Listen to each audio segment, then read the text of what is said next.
What's up, everybody? This is your boy Ken, aka Mr. Gentleman, your host of Mr. Gentleman Like That podcast. And this week's sponsorship is from Newsly. Newsly is a all-in-one audio super app for iOS and Android. It picks up web articles about the most trending topics on the web at any given moment and read them to you in a natural human voice. For the first time in ever of the internet, the entire web becomes listenable, all in one place. Browse articles from topic choose, start playing, start scrolling, and start listening.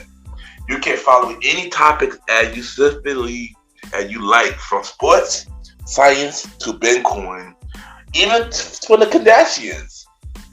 It will find you on the latest article and you read them to you out loud. And they have podcasts as well. Explore trending podcasts from over 50 countries. Our podcast, Mr. Gentleman Like That podcast, is on there as well. Yes, it is. Shout out to Newsly for that. I started using it as my default podcast app. Download and use Newsly for free from www.newsly.me or from the link in the description. Use the promo code Mr. Gentleman that I will also put in the description and receive 1 month free premium subscription. So you already know, y'all, download Newsly now. Check it out. Support them, y'all. This is your boy Ken, aka Mr. Gentleman, your host of Mr. Gentleman Like That podcast, and enjoy the show. You are now listening to Mr. Gentleman Lifestyle Podcast Season 6.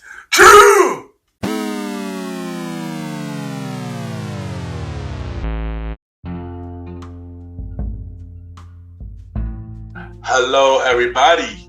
This is your boy Ken, aka Mr. Gentleman, 1/4 of the Premier Boy Podcast, and your host of Mr. Gentleman Lifestyle Podcast. And welcome to another new episode of Mr. Gentleman Lifestyle Podcast. Hope all is well. And on this episode, we have our special guest. Y'all already know what it is. This is the big Wrestlemania weekend prediction episode, meaning we are doing NXT Stand and Deliver and WrestleMania 39 prediction. And of course, we have our special guest. Of course, we already know we got our two bros from the Promote podcast, Aaron King Talk Sands, host of King Talk with Aaron Sands, and long live the Chief Malimal, who is host of the up-and-coming podcast show, The Bridge, coming soon. But not only that, we got two other guests that are coming on the show. One is a big wrestling fan. She is a podcaster, and she is the host of Let's Talk About It with Anj. And we also got another person who is on alongside Malimal on the Bridge podcast, which is due coming real soon. So we got all four of them on the show, and we're going to talk about WrestleMania and Stand and Deliver. So y'all already know what to do. Sit back, relax, and I'll be right back.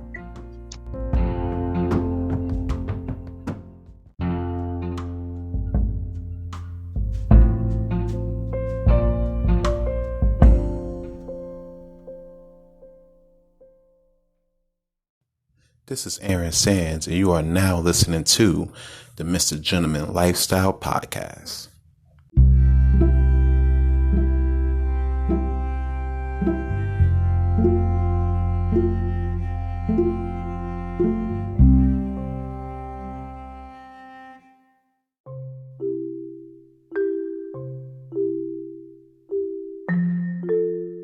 Welcome back, everybody. Welcome back.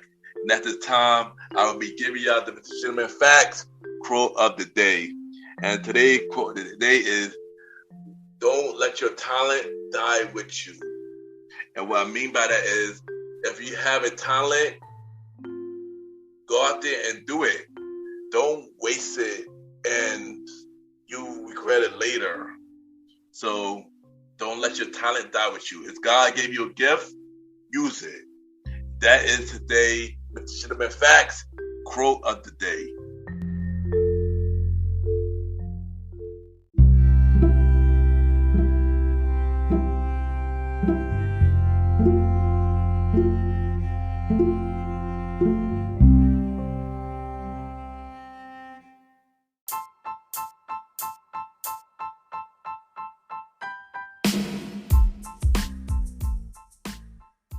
Hello, everybody.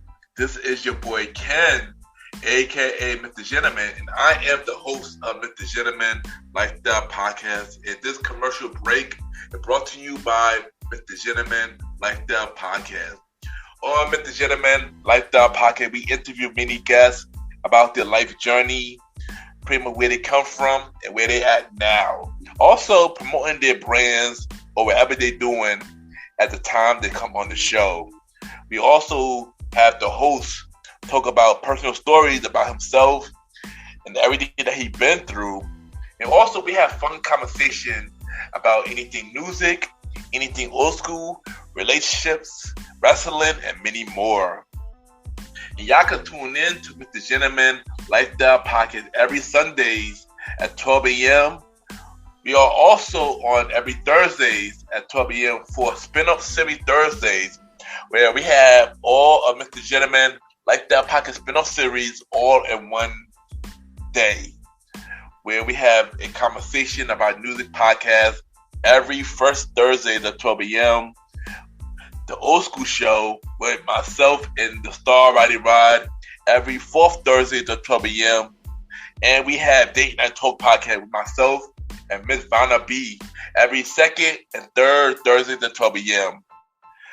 And y'all can tune in to Mr. Gentleman Lifestyle Podcast on Anchor, Spotify, Apple Podcasts, iHeartRadio, Amazon Music, the Pods, and many more. Or y'all can check it out on the official website of Mr. Gentleman Lifestyle Podcast, www.realmrgentlemanlifestylepodcast.com, www.realmrgentlemanlifestylepodcast.com. And tune in every Sundays and Thursdays at 12 a.m. for Mr. Gentleman Lifestyle Podcast. Thank y'all for tuning in to this commercial break of Mr. Gentleman Lifestyle Podcast. Back to your regularly scheduled program. Cheers!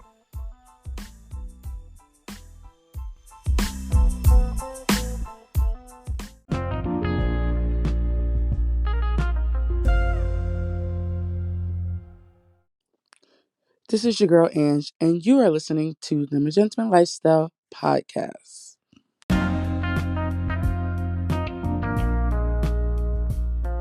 Yes, welcome back, everybody. Welcome back. And at this time, I got my special guest. But first thing first, this is the big Wrestlemania prediction weekend episode where we are doing NXT Stand and Deliver and WrestleMania 39. Usually I have my bros from the Promoted Podcast here, but we got a bigger lineup today. But I'm gonna do my lineup 101. So first thing first, I got my bro from the Promoted Podcast. And he also the host of King Talk with Aaron Sands. I got my bro, Aaron, King Talk Sands in the building. King Talk. Yeah, that's me. You already know what it is. It's your man's Aaron Sands. We are back with another one. If it's WrestleMania season, if it's Backlash season, if it's SummerSlam season, you already know I'm here with the bro, Ken the Gentleman, talking that wrestling shit. Yeah, there you go. Next, we got my other bro from the Premier Podcast. He's also one of the hosts of the Bridge. I still wait for that show to come out. I got my bro, Long Live the Chief, Malimal. Welcome back to the show, bro. Know what it is, the Chief. I'm happy to be in the building.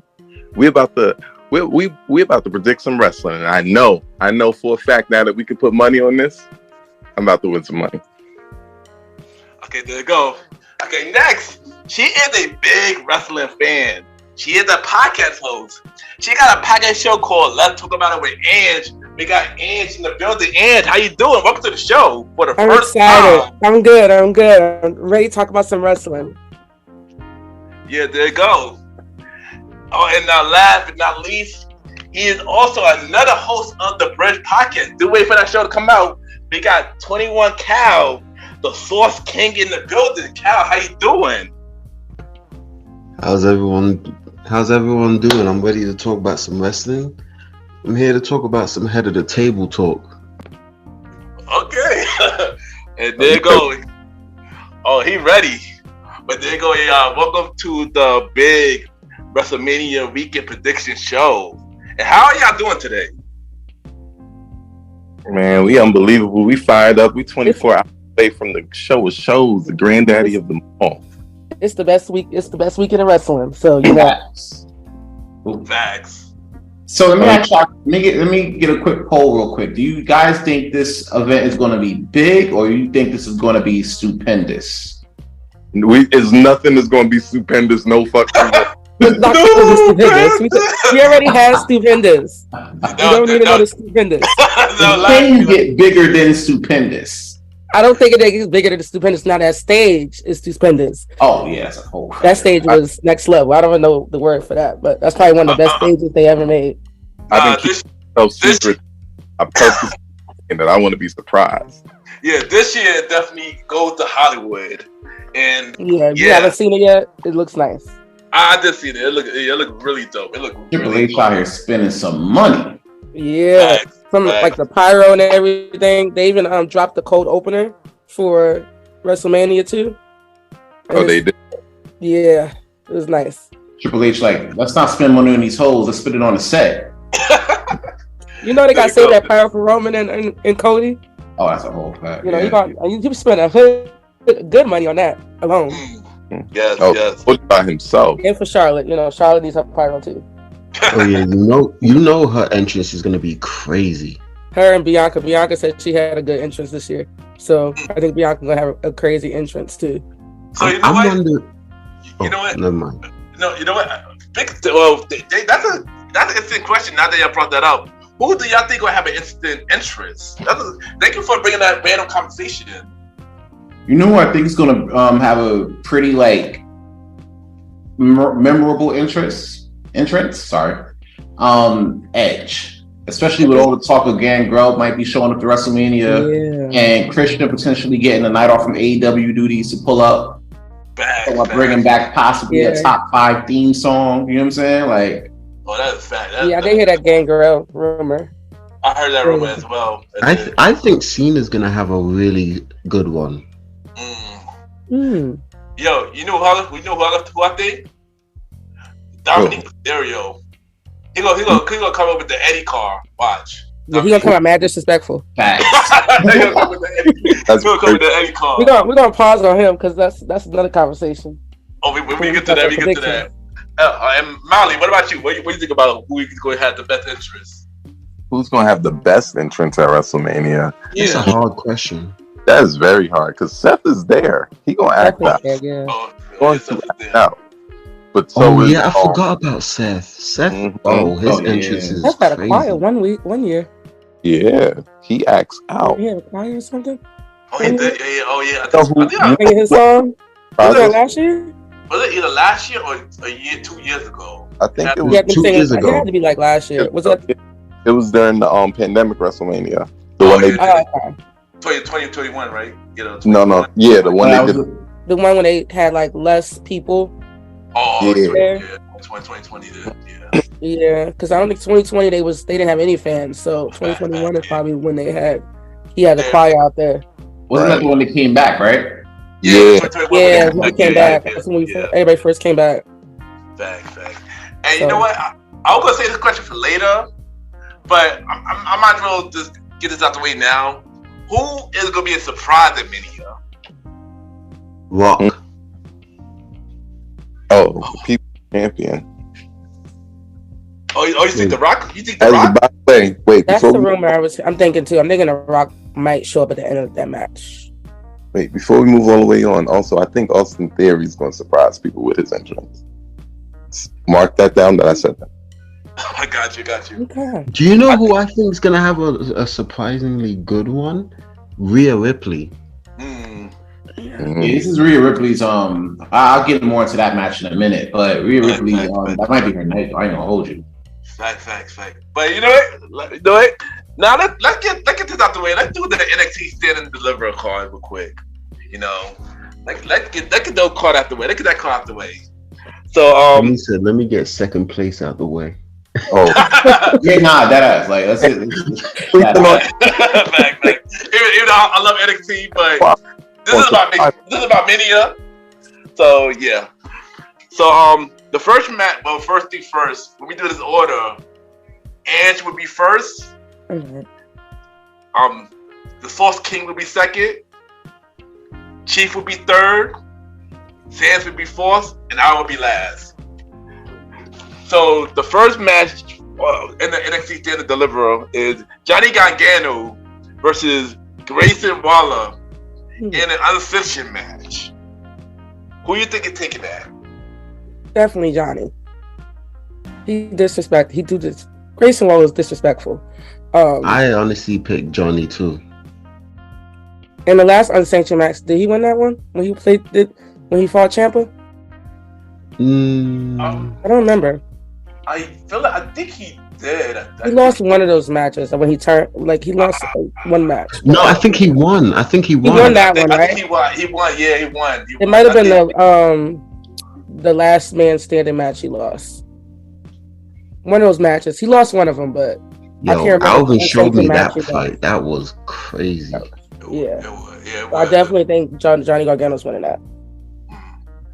I saw he said Johnny as well, right? Yeah. Y'all gonna be surprised with what I think. I think Grayson Waller that. Of course, Johnny gonna pick something different. I'm not surprised about that. First of all, I've been watching Grayson Waller. He's an asshole of assholes, but he's been having some big losses lately. He took 2 big losses to Braun. Yeah. They got to give him something. They haven't been doing a damn thing with Johnny Gargano. I mean, a damn thing. Not even WWE. That's what I'm saying. He went back. He started the feud, went back, lost, and then came back. He's going to lose. I think they're waiting for Ciampa. Mm-hmm. Yeah. I agree with that too. He waiting for Ciampa as well. Sans, what about you? What you think?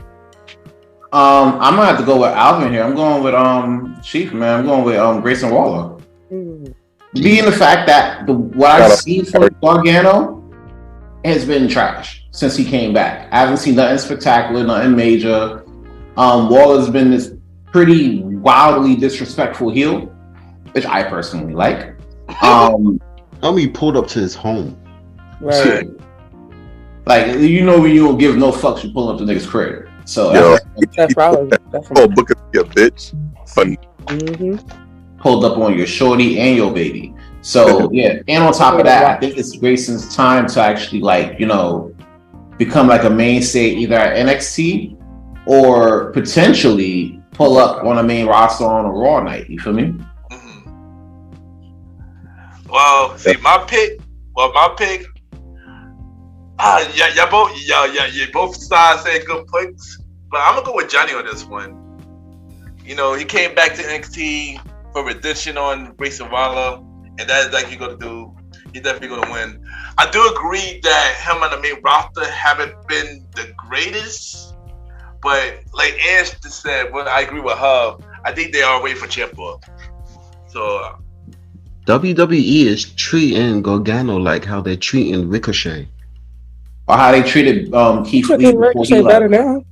Nah, they treat Ricochet way better than they did. Way better. Way better now. So Triple H. Ricochet put out killer matches. A lot, boy. Way everybody. better. And that's the thing, like with Johnny, Johnny could put on some fire matches too, but at the same time, they're not giving him enough play to really produce. Yeah, they're doing one good match, and then they kind of forget about him. I'm like, I think because he threw with Dexter Lumis. I think Dexter Lumis holding back, honestly. Nah, these guys didn't have the star power necessary to be put in the positions that they are capable of. It was better when it was all 4 or 5 of them together. When it was him, his wife, when they was doing the way together. That's why I'm waiting for Indy to come up, because I need to do something with Candice too. Oh, they never treat Candice well. Yeah, at all. Oh yeah, that's never. But and that's a good segue, because the next match is the ladder match for the women's NXT Women's Championship. We got Roxanne Perez, who came back this past Tuesday. We got Zoe Starks. We got Gigi Dolan. We got Tiffany Stratton. We got Lara Valkyrie. We got Indy Hartwell. And the ladder and NXT ladder match for the NXT Women's Championship. Who do you think wins this match? This one hard to predict because I really, before they brought Roxanne back, I really thought I was down going for Tiffany, like all the way. Like I didn't see anybody else here. Like we've been saying, Indy, she had so many opportunities. It's time for her to come up. And then Lyra, she's kind of new still. And then Gigi, she's still kind of new to the singles thing too. And Zoe, she's had opportunities and they haven't done that with her. So only other person I was thinking was probably Tiffany. But now that Roxanne's back, I'm kind of going for the champ. I think she has something to prove. Roxanne is retaining that belt. Yeah. There you go. I'm going to have to agree with the... I'm sorry. Molly, what you got? Molly next. Fans. The funny thing is, it's weird. Like, it makes sense that Roxanne would win, and 90% of me says yes, but I'm going with 10% of me that says no. They bring her up because she looked phenomenal at the Royal Rumble. Freaking phenomenal. They're gonna pull a little swerve on us. Who? They're gonna pull a swerve on us, and Zoe Starks is gonna snake her way to that title. Can't stand her.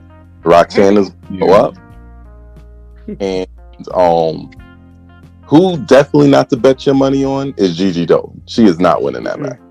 Well, I got my reason why she's not winning. I got my reason why she's not winning, but say go. I'm gonna have to agree with you guys here. I'm gonna go with Roxy for this one. Mainly because out of everybody in that field, I feel like she's the only one that could really hold that title with like some type of justice. So honestly, a lot of the ladies in that crowd is either not ready to be that person, except for maybe Tiffany, and that might end up being a thing somewhere in the summer. But outside of everybody else, either they need to either get called up and run into that brick wall that's going to be Rhea, or stay down in NXT, and build themselves up still. So, you think they would choose Tiffany over Zoe? I can see it. I could too, because well, let me go real quick. Well, one, I do see Roxanne winning off the bat. Roxanne retaining. I think Zoe getting called up. I think this will be Zoe's last match in NXT. They've been saying that she gonna get called up for the longest. And I think this is just the big match for her to lose. Yeah, basically. Basically. Gigi ain't winning because what's her face going to interfere? 100%. I'm with you. Yeah, that's why I said no to Gigi too. Yeah. Larry is too. She's too new still. And then Cora Jade. She has an issue with Cora Jade. Oh, I was just about to get to that too. Oh shoot, I forgot about that. I want to go get to that too. That's only the person I think is close. Roxanne's gonna win, and Cora Jade gonna interfere. Yep. They're gonna set up their match basically. Mm-hmm. So yeah, and Indy also will get caught up too as well. So what I thought was originally gonna happen was I thought they were gonna wait to bring I thought they were gonna bring Cora Jade back for this match, and have her be close to winning, and then Roxanne comes back. So that would have been dope. That would have been dope. So I feel like it might do a swerve, and they might have Roxanne's close to winning, and then Cora Jade comes back and ruins it, or we do the other thing and we just have her win, and then Roxanne attacks her. Cora attacks her afterwards. What you just said would be better. What you just said helped me fuel my little 10% conspiracy theories that I'm going to stand. Tiffany winning or Zoe winning? Zoe winning, yup. Oh my god. Zoe Indy's going up. Zoe get called up, so Zoe get called up and getting hit is when to smack dab into the wall of either Rhea Ripley or Asuka. Right. First off, Zoe need to work on her promo skills because she can't talk like the rest of the girls. And she's not exciting, but she's a heel. Yeah, I mean, but she's not even like, she's not. I don't think she's like Tiffany level. Like Tiffany has that annoying, like rich girl thing. Like it works for her. Yeah, like but Zoe's just like just go away.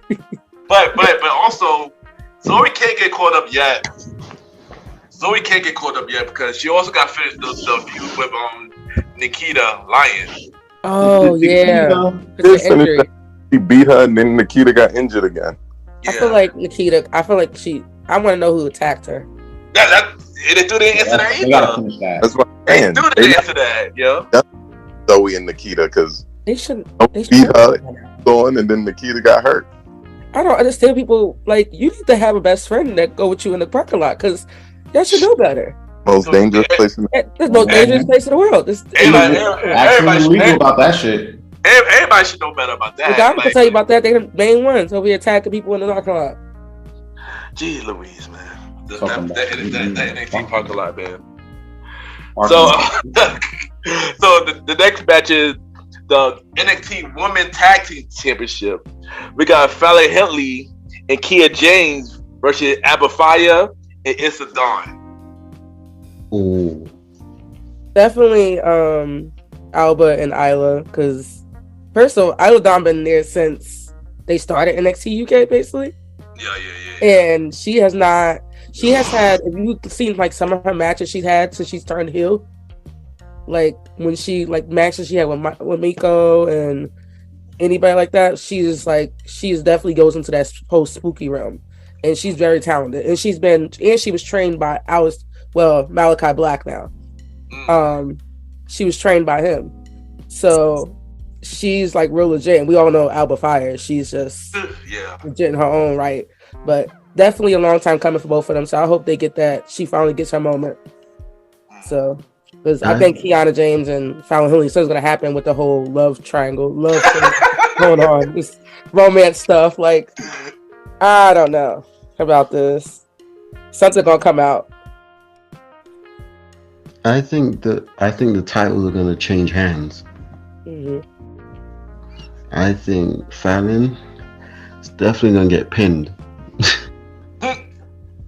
Why Fallon and not Kiana? Why not Kiana? I don't know. To be honest, I'm not even gonna lie. I feel like they're gonna make a statement and pin Fallon.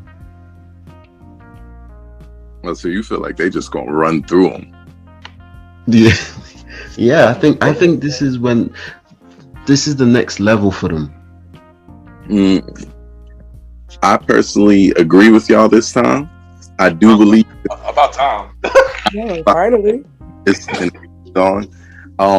I'm not the biggest fan of is Isla, the Dawn lady. Isla. Isla Dawn. Isla. She hasn't shown me anything super special. I know she can go a little bit, but she hasn't shown me anything ultra special. But go watch NXT UK. She got some good matches on there. Nice. Breeze back through that. But what I do see is that Fallon Henley and Kiana James are definitely transitional champions. Mm-hmm. I see the love triangle thing playing into the spooky thing that Isla Dawn does, where she like controls people and uses their emotions and all types of weird Bray Wyatt-y nonsense. And I see them taking these titles because they definitely, like, I know for a fact Alba Fyre is definitely like a top level person that can hold that title. She should have gotten her hands on the women's title if Mandy wasn't right. Fact. All right, Sans, what about you? What do you think? All right, so I'm gonna keep it a buck. That's all we do here. I haven't really been following the storyline too crazy. You know what I'm saying? As I said in the pre-talk, like I've really been following certain storylines from NXT. However, I am a big fan of Alba Fyre's work, so I'm going with her and her team for the W. Yeah. So I can explain it. Hopefully, it makes sense. Yeah. It made sense enough, sir. It makes sense enough. And I agree with all y'all. I'm going with Alba Fyre, and it's a done. So have we got unanimous decision? Yeah, they came on top. They're the first. They're the first. Yo, imagine if we're wrong. That would be hilarious. Yo, that's cool. I was shocked when they won the titles the first place. The first one they won it. Max. And yeah, we all got the same choices. So yeah. Next match we got is the NXT North American Championship. Yeah. Match of the night. This is gonna be the fight of the night. This could be match of the night. So we got Wes Lee, my guy Wes Lee. We got the debuting Dragon Lee. Oh wow, I didn't realize 2 Lees again. 2 Lees. We got JD McDonough. We got Iga. Ilya Dragunov. I know that. Ilya Dragunov. Yeah, there you go. And then we got Axel. And for the NXT North American Championship. I agree with you. This definitely could be match of the night. But who do you think is winning? Oh my goodness, I'm so conflicted with this one. Let me know when you're done. I love Wesley. Wesley's my favorite. I love him. But if you have not seen Dragon Lee, facts. Once I saw him come out, I said he is winning this match. I don't care who they put in here, because I was like, why would they put him in this prime spot this quick, first match, for him not to win? So the only other person I would say will win is Wesley retaining somehow. But I'm not gonna say 90%. I'm gonna say maybe about 80-85% sure it's probably gonna be Dragon Lee. And that 15% is maybe what should come retaining, but I'm more leaning toward Dragon Lee, the new champ. Well, for me personally, something is telling me Wes is gonna retain it, but my heart wants Dragunov. Oh, Dragunov! I want Dragunov to win. It's that because his fights with Gunther. Oh my god, those are classics. Fact. My chest hurt when I watched the matches. Fact. That is a fact. Everything hurt. They were my 2 favorite matches from that year, or from that year period. I love that. Definitely. But it's my turn. So we got Wesley, Dragon Lee, Ilya Dragunov, JD McDonough, and Axiom. So first of all, I need to. Man, this match is going to be amazing. It's going to be crazy. They're going to do all the things. The titles stand on the West side. Wesley needs a win. He's like Black John Cena down there right now. Right. Need to get some love, and we need to keep taking it to the top. Wesley, I'm with you. That's why I'm conflicted. Dragon Lee's going to look great, but they're going to treat Dragon like they treated Ricochet. Remember his first big match? Oh yeah, I forgot. Yeah. Oh my god, I just saw the the other day. Good point, Mally. That's a good point, Mally. And Dragon Lee is good too. He is. He is. But he's not winning. He holds it down. I don't know, man. I think if Wesley's not winning, Dragon Lee gotta definitely take it. Definitely. So I'm sorry, I was gonna say this, but I forgot to say this. But the reason why I didn't say Dragunov and Madonna is because they have this feud going. I feel like that's gonna take them out of it. Of course, So that's gonna knock them both out of it just for that. And the Axiom just gonna flip off of things and look amazing. And so that's why I said I think it's gonna be between them two. I don't see one of the other 3 winning. Sans, you said what you said, Sans? I'm gonna go with the Lees, man. If Dragon Lee does take the title, I can see Wesley getting called up and challenging Austin Theory, the night after, that Raw after Mania. Dragon Lee, Bruce Lee, Jet Lee, all of them. I don't care. Wesley probably winning. If he's not, he gonna go for the U.S. title immediately. Yep.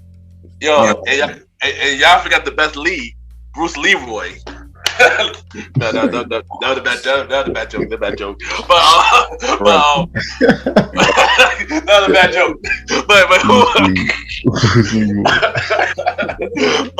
that was a good one. I try. But who I going with? I agree. It gotta be one of the leads. Wesley either retaining or my guy Dragon Lee going to win. But I'm leaning more toward Wes Lee though for some reason. So we're all split. So what?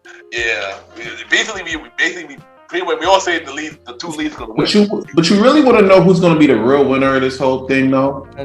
Don't do it. The fans. No. Oh God. Dude. I can't even watch. I would have to go somewhere for work, so I can't even watch this live. So I'm gonna be so mad. Oh dang! So you better. Like hours before WrestleMania. So you better stay for Twitter. Yeah, I'm not going on Twitter at all. You're I'm not gonna be on Twitter at all for this. gonna turn her phone off. Yeah, I'm gonna turn my phone off. Just don't talk to me. You definitely gotta turn your phone off. New York Pigeon's about to snitch. And then deliver Sunday afternoon. What's your predictions? We already talked about this. Yeah, you know. Pigeon's gonna be like, yo, see all the wrestling chats, all the group chats, turn them off. Just turn them everything. Cause you know this whole weekend people everybody 6ix9ine, everybody telling them. Exactly. Everybody's Twitter about to shut down. Right. Facts. Alright, so next match we got is for the NXT Tag Team Championships. We got Gallus versus the Creed Brothers versus the Family. Tony D'Angelo and Slash. Stack.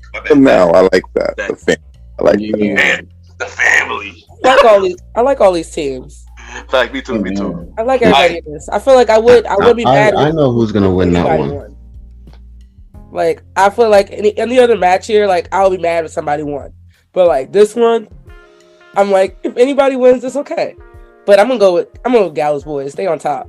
They're gonna stay on top. Boys on top? They staying on top. Yes. I had a joke for that, but I'm like, no. For me, who I pick is Michael B. Jordan. He's gonna win.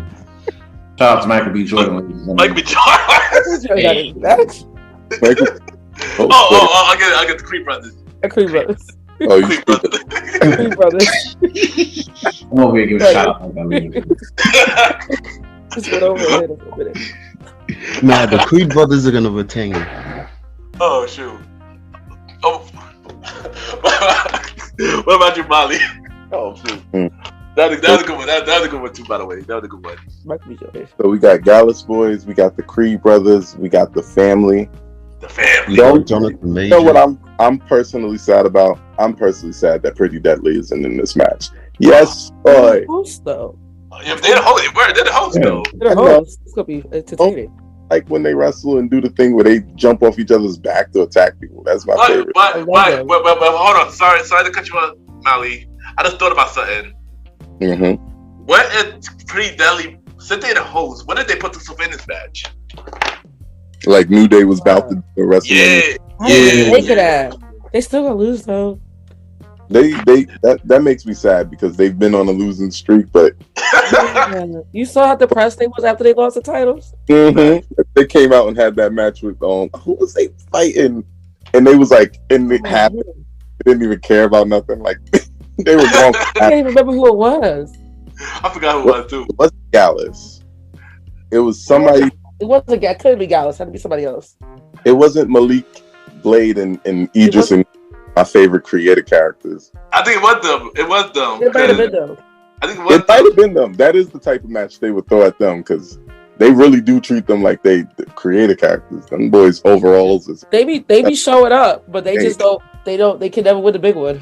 That's not a fact. They can't win the creative character. Like the ones that what's that GMO, the ones they just put on there, the random ones that only have like 30% popularity that don't do that. Fact. Oh shoot. But my bad, Molly. Continue. But even though I like the phrase Gallus Boys on top,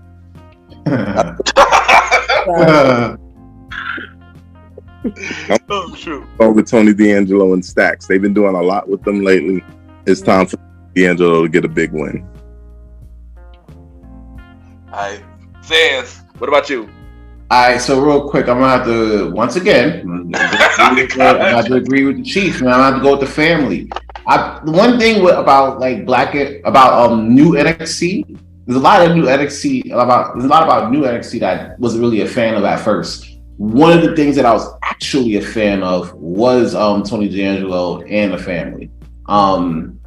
They've been consistent for the most part. You know what I'm saying? Mm-hmm. I do want to see them win, and if not, then I do want them to sniff the main roster, but not like how Hit Row did. Kind of like how Imperium did, that sense of dominance. Ooh, yeah. Roster and got exposed without Swerve. That's what happened. But we ain't gonna. That's what happened. Yeah. That's a fact. Yeah, that's a fact. They brought him in as babyface and then tried to switch on the heel last minute. Yeah. Like, oh no, we didn't like that. Ben came in as heels. Yeah. Facts. Who I got? Like Anj said, I don't care who wins this because all of them is dope. But if I really have to pick, I'm gonna go with the family. I want the family to win for some reason. I feel like Tony D'Angelo and Stacks deserve to win, honestly. And that would be pretty interesting at a tag team championship. I'm not going with you. NXT. And D'Angelo hasn't won a title yet. This will be his first title. That's another. Yeah, that's another thing too. He haven't won a title yet. He's been so close so many times. Yeah, that's why it's well deserved, man. Yeah, exactly. This would be the perfect opportunity. Most improved, definitely. Yeah, this would be the perfect opportunity for him to win, honestly. So yeah, I'll go with the family. That's one. So it's either Gallus or the family. Nobody's going for. Nobody's going for. No, what's someone said the Creeds. No. I said Creed.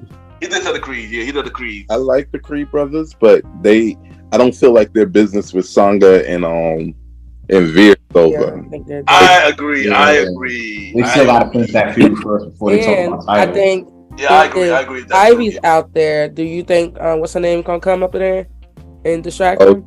Peyton Patley. Right. He turned on her recently. Yeah, she turned on. I think 2 weeks ago. Yeah. She turned on her in that tag match or something. Hold up, but before I continue, where's Roderick Strong? Oh right, somebody mentioned that to me the other day. I don't know where he is. They say he's still on the roster. Yeah, he's still on the roster though. He's definitely still on the roster. He went out for surgery and stuff. They just wrote him with that first with that attack on them. Who wound up doing that? That was a pretty deadly attack. No, I think it was David Kim. No, that was Kim. That was David Kim. That was David Kim that attacked him. Because it was remember he got attacked like or something in the parking lot or something like that, and they was trying to figure out who did it. They was saying it was Julius, but it wasn't him. Yeah, it was David Kim. Yeah, it was David. Yeah, because that way he turned the Creed brothers. Yeah. Like carry on, y'all. so the Creed brothers. There's like 4 different people in the last year. They only been there since the revamp. How everybody beating up on? Well, Dynamite. They was like they had. Bivens was amazing when he had them. Yeah. All right, but next match we got Chase U versus Schism. Whoever wins. Take control of Chase U. This is gonna be so stupid. I was about to say the same thing. This is Ava's debut. Also, remind you, this is what's her name? Dang, Ava. The Ava debut match. Yeah, Ava debut match. Yeah, Ava Rain debut match. It's her first match. So it is her first match. I don't know, because I kind of like the Chase U gimmick, so I can't imagine them not being Chase U. Unless they do something like, you know how it was that storyline with Legato and the family when they had to like join the family or something. Oh yeah, and, like eventually they got it back or something. Like he left NXT and then he got everybody went back with him or something. Oh yeah. So that's the only way I could see the Schism winning. I feel like if anybody's gonna pin somebody, I don't see but I low key think that The only way I see the Chase U losing if Duke Hudson turns on him. I can see that. Which leads to what I was about to say. I personally think there's going to be new owners of JP Morgan, and I think that's going to happen. Yo. I love to see it though. What? He's talking about Chase U. He's gonna be new owners. I went into this episode saying Chase U, but I low key want the Schism to win just to see what will happen. No, I think it's going to change. He said Schism. He said Schism. I kind of want them to win. Like, I'm 100% sure that the Schism is going to win. yeah. They have The Rock's freaking daughter in the debut match. Chase U already has mad smoke. Thea Hale has won one match and had to get an award. Right. Yeah. The only hope they got is Tyler Bate. I mean, that's it. Oh, That's yo. it. I mean, they got Tyler Bate and they got Duke Hudson, but Duke Hudson don't seem like he's really into it. He's like trying to feel like he's checking out. They had smoke last week. Duke Hudson going them low key. No, Andre going to turn on everybody. Yeah, that's what I was thinking. Oh, you think I understand turning? I think I know who's going to turn, but I'm going to wait until it's my turn, though. But I think it's, I'm going to wait. Says, what you got? I first things first. The only thing I chase is my drinks. Outside of that, No joking with you.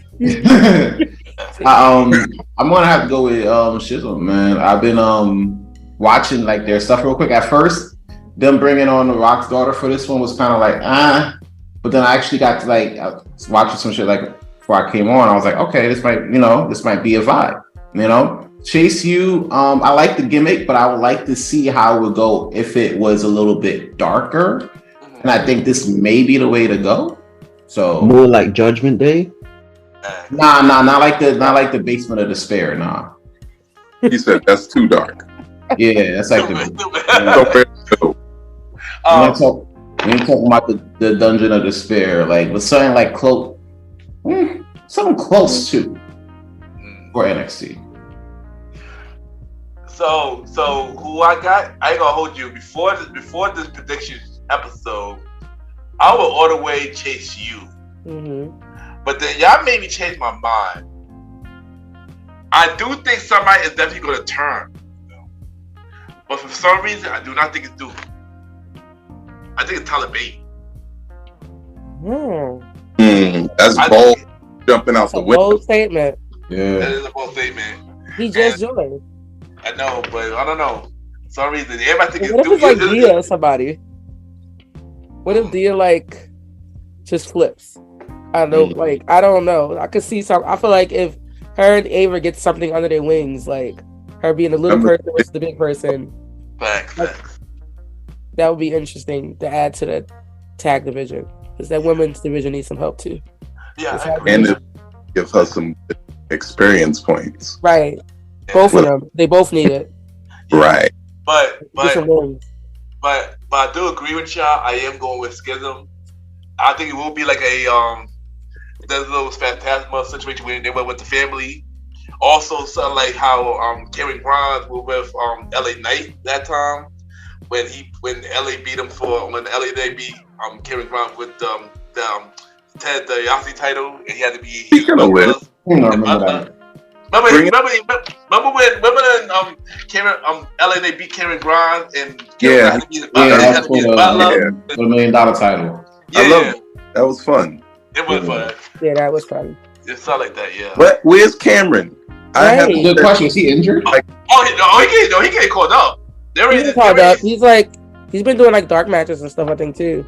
Yeah, they say They had him that they say he mad buff and he ready to be called up.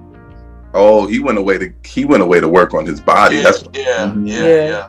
But he was getting better. He was getting more buff before he left, though. Like He was. and I think he might be one of the people that Triple H is trying to, because they say Triple H is gonna have some new surprises after Mania. So he might be one of them. Yeah, he is one of them. And this next match will probably confirm the other one.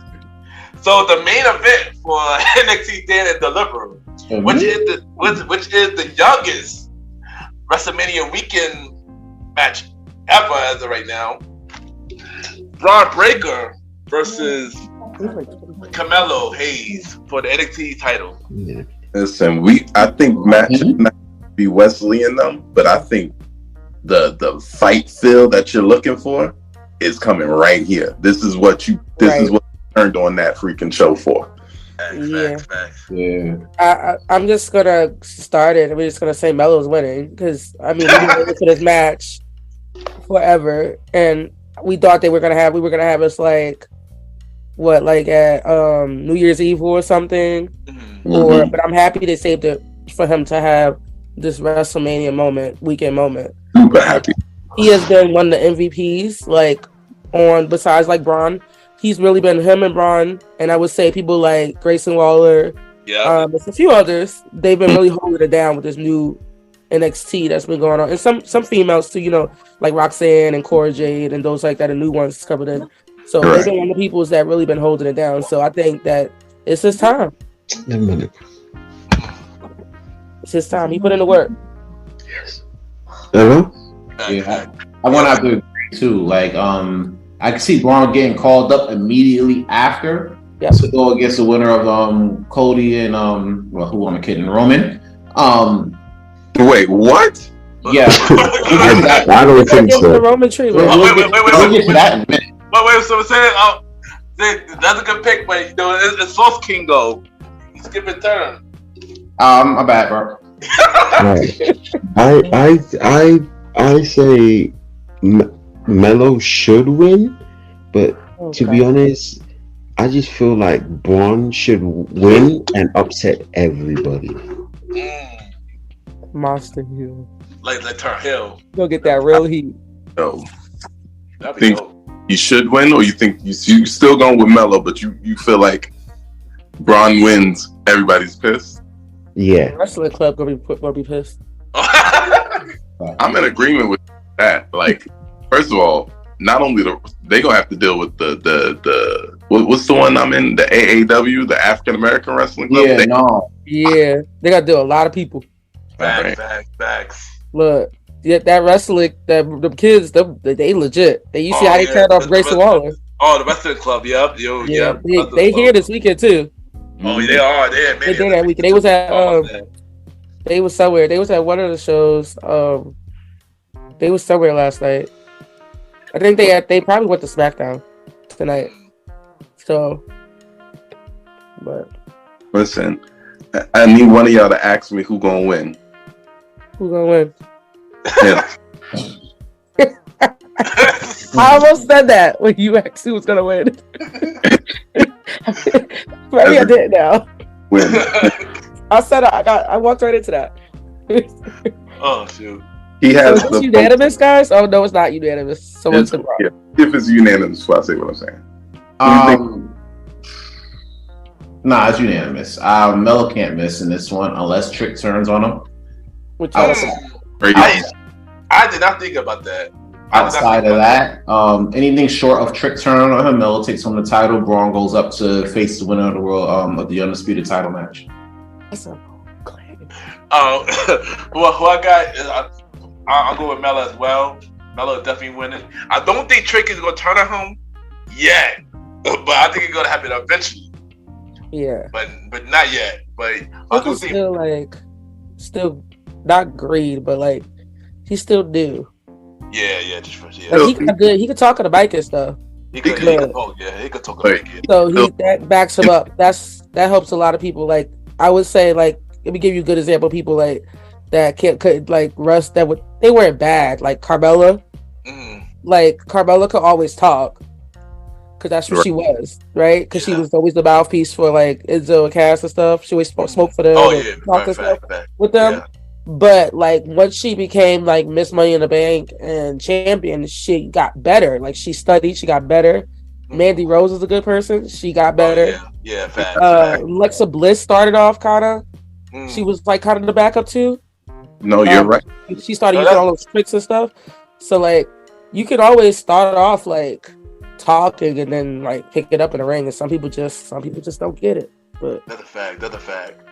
Yeah, that's a fact. But yeah, I do think Melo's winning.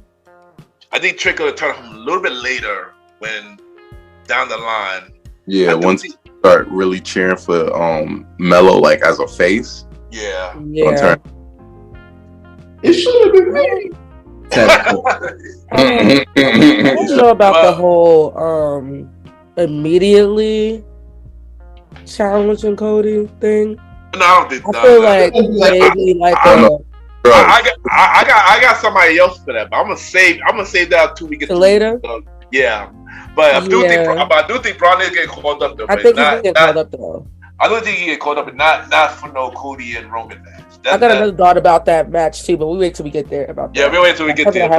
But now we are finally at WrestleMania night 1.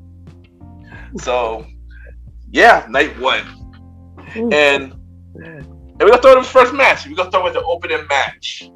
We got Austin Theory versus John Cena for the U.S. Championship. Wait, that's opening? That's opening the whole. Yeah, they're opening. Yeah, they're opening. Yeah, they already announced that they opened. They already announced that the other week. Yep. I knew it. I thought that was main event night 1. No, that's opening. That's opening. Yeah, it's between the main event night 1 is between either Charlotte Rhea or the tag titles. Yeah. What I'm hearing, they're gonna confirm it like tomorrow morning. That's what they say. Yeah. So I'm thinking it's gonna be tag titles. I don't think it's gonna be. I agree. I can see it being tag titles. I think the tag title as well. I think it's gonna be Charlotte. Because it's the first time that they will ever have tag titles be defended in the main event. That could be a big moment. Yeah. They said it's the first time a tag team be a main event since WrestleMania 2. Oh, shit. But it's like the first time tag titles will be defended, though. Yeah. So they're saying that might be happening, and I think that this match has been like a lot of history behind it, so that might be why. But I don't know. We'll see tomorrow. But I'm gonna just say Theory is gonna win, and then he's gonna get booed. He's gonna get the Roman treatment after he beat the Undertaker, and he's gonna get booed for 5 minutes. But and I think that the winner, whoever we talked about on NXT, I think somebody from NXT is going to come and challenge him. I'm not even going to lie. Since you said that is true. The fans treated Roman terrible in the past. But then he had... Nah, bro. Not even that. He beat the Undertaker, bro. Yeah. You know you're going to have that type of heat. Right. You beat the Undertaker? At WrestleMania? At WrestleMania? Like, you knew that was happening. But Roman, all he had to say was, "This was my yard now," and then he was done. And like, I remember that. I literally heard them say, "Fuck you, Roman." Look, No, I honestly think the worst was when what Roman did to Sammy. That crowd was electric. Yeah, they were crazy, yo. That's Canada. Same from Canada. Hated Roman.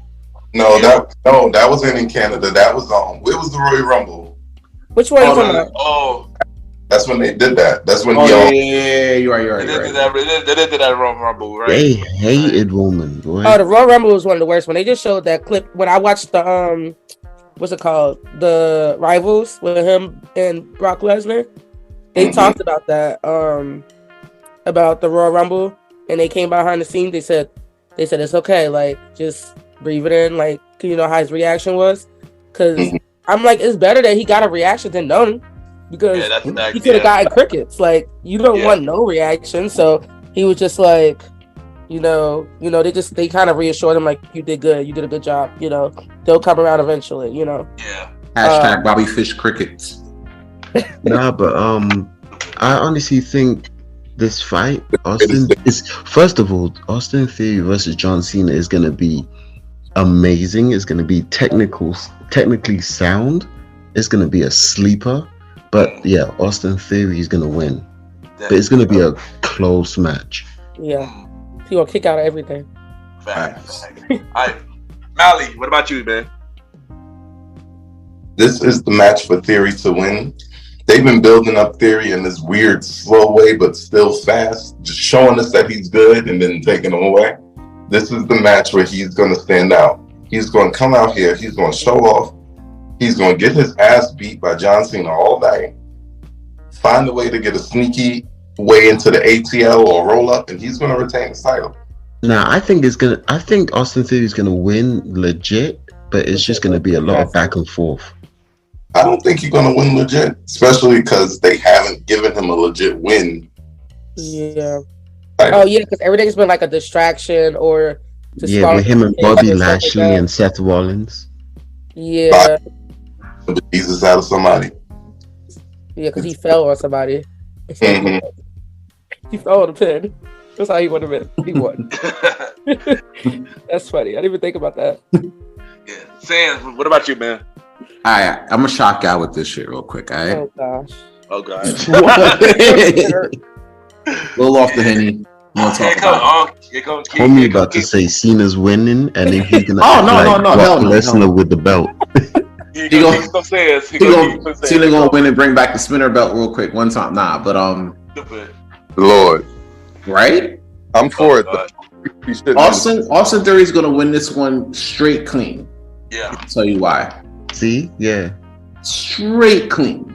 The reason why, like I said before, he had a lot of dirty W's. You feel me? Whether somebody else jumped in or somebody fell on somebody else, things like that. Like, if Austin Theory beats John Cena clean at WrestleMania, can you imagine the next night on Raw? Yep. He's talking, and you already know Austin Theory cocky as fuck. So you already, bruh. Next night on Raw, you go ahead, A-Town down. Whack ass and that whack ass remainder of a theme song. You feel me? Oh yeah. After that part, it just get robbed. That's why he get booed over the music. He gonna get mad booed, son. It's like they gave up on it. But after that, after they boo him for about 3 to 5 minutes, which will happen. Yeah. Telling you, Wesley's coming out, they scrapping, and Wesley's winning the United States title. First night. And that crowd is gonna explode. I think Wesley is Gail Kim. Saying Wesley not. Well, Sam, I got something that you said earlier. I'm gonna put in this. I do think Austin Theory gonna win, but if somebody do come out, I would say Braun Breaker come out to this match and win on the first night. That makes more. That's coming out. Off from the top. You see where he started at? Yeah. I'm not feeling that one. I wouldn't be surprised. Sean is not gonna let Triple H put his boy in no United States title match. That's still new. You gotta build him up. He's going exactly. That's he's gonna be like. That's even more believable than Wesley winning, going to the main roster and winning the first night. But to your point though, Ken, I will say this: he might not come out to Austin Theory. Yeah. But he might damn sure come out to Gunther. Maybe because he's beating Gunther. Good. He's beating him. And Gunther beat him before he left. The big title pictures. Fuck. He did. That was the only last person to pin him. Yeah. All right, he did. I forgot. Wow. Yeah, so he has a title match probably in the future now. But I would love for them to do like how they did with Gunther, and they just have him just demolish people for like facts. Like weeks and weeks and weeks, and then like have him go for like somebody big. Like build him up. Don't okay, first night. Have him eyeing like they did in NXT's first night at the end of the show. Have him eyeing the champion. I'm like, really? He just started. This is his first match. What do we do?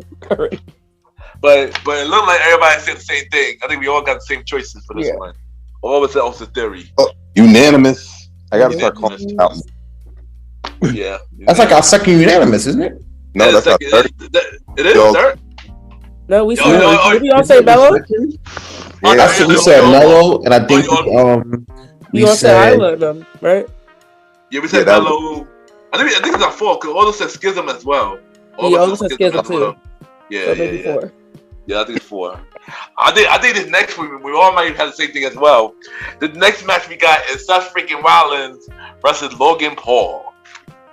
If Seth doesn't curb stomp him 50 times, I will be upset.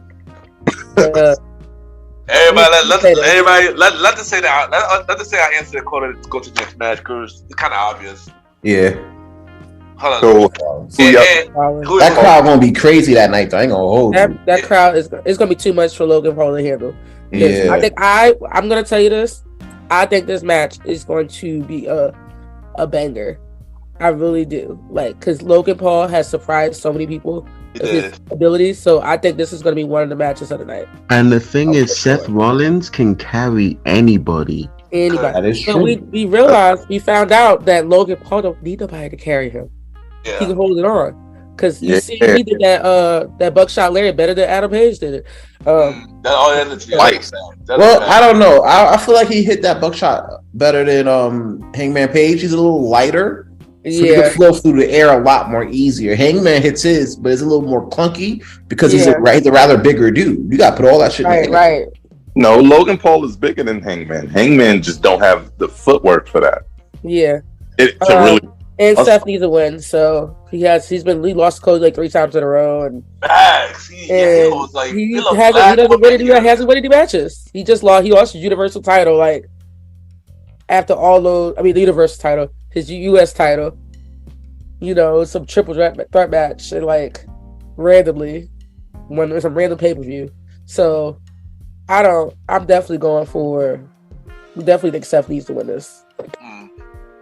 Yo, I want Seth to curb stomp him like 50 times. I'm not gonna He said, "Put him in the dirt." Yes. You got more time. So should I? That's it. That's who you picking? You all at the same pick. I said, same here. I picked Seth Rollins on that one. Did you pick Seth, right? Yeah, of course I'm picking the leader of the Shield. The leader of the Shield. The architect. The architect. He said what he said. The visionary. The missionary. Oh, shit. What about you, Belly? On a bit impulse, you see what I did there? I'm going with Logan Paul. Oh my god! Get out of here! Yo, somebody, cut him off. I'm about to cut your mic off, buddy. Hey, hold on, say that again. My ears caught that late. Boo! Boo!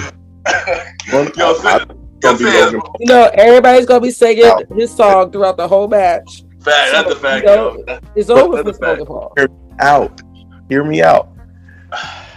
If Logan Paul puts a 3 count on Seth freaking Rollins while the crowd is singing his song while he's hot as he's been in a long time, he gonna get booed black. He's gonna be bloodful. They ain't gonna do too many upsets. They're already gonna do what with Austin Theory. That's not no. Listen, there's one person that I know who's gonna get booed crazy, but I'm not gonna say anything. No, I think I know who, but we gonna get to that. We get to that. That night too.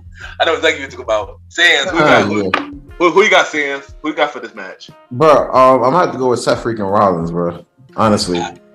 Like here's the thing. A lot of people don't notice this, but Logan Paul, for all the skill that he's gained in the ring, he's yet to win a WWE match, as far as I remember. He won last year. Last year Mania with Ray. He won the first match. He won the first match. He won. Yeah, he won. Yeah, he did. Yeah. I'm sorry. Yeah, but I ain't seen him win no singles matches though. He beat the Miz. Did he beat the Miz? Yeah, he beat the Miz. Oh yeah, he did. Oh, fuck. My memory's bad. But he doesn't have a big match. That's the Miz. Everybody beats the Miz. Yeah, he beat the Miz at SummerSlam. Yeah, that's not a thing though. Like it's not 2 weeks. That was a good match. Everybody beats the Miz though. Yeah, that's not really saying that you ain't really beat nobody like really like that means that was any way. Like Cody coming in and beating Seth Rollins, like that was a big thing. He just came from another company and came over and beat Seth Rollins, and then he just didn't beat him one time. He beat him 3 times. That's so that right. was a big thing. So shout out to that AEW talent pool. Right. But who I go with? I go with Seth. One thing, Seth need a win. He lost the last 2 Mania matches. Last year he lost to Cody, and he lost the year before. I forgot who he went against the year before, but he lost a few years ago to KO too. That's true. Oh yeah, that was the year before. That was like the COVID or something. Oh, That it was was. the Okay. Yeah, that was That was COVID. COVID. He lost COVID. The KO. Like the last big win, the last big That win was I a good remember Seth rivalry. seen getting was when he got the U.S. title from Lashley on Raw. That was a good All one. right. Yeah. Yeah. With Yeah. That was the last good he had Seth the white Rollins. eyes. argument that they do give Seth enough for him to lose. Oh, your fun fact: I was there that night when Seth won that title in Brooklyn. I was there that night too. So yeah, it was a dope match. It was a dope match. I was jealous. I wanted to go by the way. You know, Yeah, that was a dope match. This next match. So everybody says Seth except for Mali, of course. Yeah, that carries. Always one. oh dang. So the next match we got is the three-way women tag match. We got the baddie, Trish Stratus, Lita, and Becky Lynch versus Damage Control. Versus Damage Control. Who y'all think winning this? This one I don't know. I feel like they ain't been doing nothing with Damage Control. Like, I feel like they about to break up. I think Becky's spitting straight facts the other night when she was saying like, "What y'all been doing? Like what are y'all? Y'all just her lackeys. Y'all not doing nothing." But Becky was spitting all the truth. The only way I can see the baby faces, the good guys, not winning is if possibly Trish turns on them. But I don't think so because I don't think that. But I think that like one of the girls are gonna turn on Bailey. I think that's the only. I think they're gonna explode. Somebody's gonna have some miscommunication on that side. But I think they want to go home with the Hall of Famers winning. Yeah. Especially since Trish don't really. She retired, come back, and retire. She retired a couple times. Me personally, I love Tristan, but I love Tristan, man. That open door policy is crazy though. Right. Yeah. Nah, what you got? What you got, Kyle? Yeah, what you got? I want Damage Control to win. Too. I have several reasons. I do love Bailey as a heel. She is funny as hell, right? And also, I hate her new name. I'm saying Io Shirai. Okay. Do your thing. I want Io. I'm a fan of Io Shirai back in NXT, especially when she became, her build up and then she became champ. I love that whole story. So yeah. I'm a fan of Io Shirai and Bailey, and I feel like Monday Night Raw will be a lot better if Damage Control wins, because you damn well know Bailey is coming out and she's gonna tell people she won. Tell everybody she won, beat the Hall of Famers. And then she gonna start dissing the fans, like, who did you beat? Like, she's gonna be reckless out there. She don't care. All right, Molly, what you got? All right, trios match. Or we don't call that for WWE. Six-woman tag. Six-woman tag. Three-way tag. Three-way tag. In this match, I see the faces going over fairly standard Becky and the Legends. But here's what I would like to happen. I would like the Becky and the Legends to lose. Becky gets tight and challenges them for an impromptu match the next night. And then they win. Happens that causes Becky and the Legends to lose. They get tight and run it back for the actual titles the next night. I had a different theory, but it messed up when they put them on the first night and put the other match on the second night. Oh, the women's showcase match? Yeah, that was my original theory, but... I think it'd be one too many tag matches? Yeah, I am not feeling it. It'll be just like the WrestleMania Night 1, because they got the men's showcase and the men's tag match. Well, we will get to that, because that's next. But I don't know. But Molly, what you got for this? For this, I'm still gonna play it safe. I'm playing safe this time, guys. We go Stratus, Lita, and Becky Lynch. I All right, what about you, Sans? All right, so real quick, I've been liking the build for this match more than a few others, which I'm going to get into. I can't wait. But in the meantime, I would go with Damage Control only if Trish goes heel. That's what I was saying. Which nobody really expects, really. You know what I'm saying? The Hall of Fame is going to come in, hit Swanton bombs and everything like that, and get the W. Nah, bro, it's not that. Yo, Lita's moonsaults is bad. Mm-hmm. You know who do have a good moonsault? Io Shirai. Io Shirai, and Tiffany Stratton does too. She does this. She hops on all the jump on the ropes, and she does over. Hers is nice too. You have to look at hers. Yo, I agree. Her and Io Shirai, it's like Charles is not bad either. It's okay. If you saw Io Shirai's moonsaults in Stardom, who was that? Stardom? Yeah, those back in the day, like it was like a work of art. But yeah, Damage Control probably Damage Control for the win, so they can talk shit the next night. I do want to see like a Trisha and Becky situation at SummerSlam, so I can see Trisha turning. Well, I pretty much I don't have to say much about this match because Sam pretty much said it all for me. So, yeah, I'm going with Damage Control, and I do believe Trisha going to turn on Becky. And they're gonna set up a match at SummerSlam. Sam's pretty much already set up my whole thing already. Just read your mind. What happens with Lita? Basically, that's what I was talking about on Twitter the other day. I was like, what happened to Lita? They're gonna lose the titles by Backlash, most likely. They're gonna lose it to whoever wins the this fatal. Which we'll get to. We get to day 2. So you get to day 2, but let's get to night 1 because we got the men's tag team Wrestlemania showdown. So we got Braun and Ricochet versus the Street Profits versus Alpha Academy versus the Viking Raiders. And I guess whoever wins get a title shot. Hopefully in the future. I really hope that's the case. I hope so. But yeah. But then if that's the case, I don't know if my pick is gonna win. Hold on. Who you pick? I was gonna pick Braun and Ricochet, but they've been winning all these little matches up until it. So I'm trying to do like WWE booking. You say that they're not gonna win because they keep winning. That's a fact. That's a fact. Too much momentum, but something about them, like WWE likes them together, which I think they do bond. They started off with that Twitter beef. Facts. And then, like, he actually tried to help him with Gunther. It was like actually a real, like, genuine story that got them together. That's a fact. I think that would be a good way for them to win. Everybody else you wouldn't expect them to win because they all established. I got alarm stuff going on.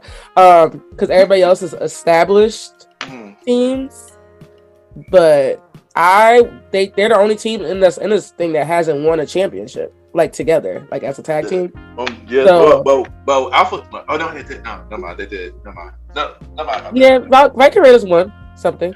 I forgot about the Viking. I know Viking did. Yeah, all of them won. So I forgot. Alpha did win a championship before. I don't know if did they win on the main roster. Yeah. They won a Raw, right? Yeah, they won. Alpha Academy won a War. Viking Raiders I think won on SmackDown. I think they was, and then Street Profits won both. So yeah, we know Street Profits. We didn't know that.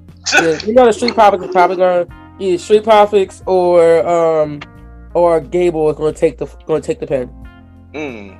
That's what's gonna happen. Yeah, because that's usually what happens. They're not gonna put the Viking Raiders. They're not gonna pin them. So you go with Ricochet and I'm gonna go with it. Okay. Sauce. Who you got next? Who you got, Sauce?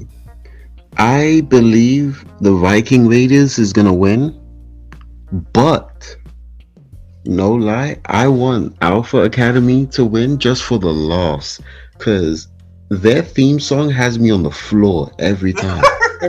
Sheesh. Please. I'm trying to think about maximum L bottles. That's why I said the day that won't win. Yo, every time Chad Gable will be like, shoosh, I'll be on the floor, dying. bro. No, that ain't that funny. It made that funny. It made that funny. It's only funny when he Nah. does it, though.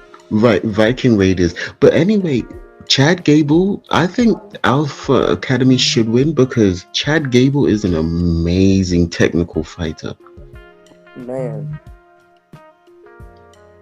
They need more love. Chad Gable definitely does need more love, but WWE Singles title. showing us that they're not going to show this man more love at all. Well, Mali, I'm gonna disagree. I'm gonna disagree with you on that, but I'm gonna wait until when it's my turn. Wait, disagree with what? No, what Mali just said. But I'm gonna wait until my turn. I'm gonna wait till my turn, though. He doesn't feel like they're not going to show Chad Gable love.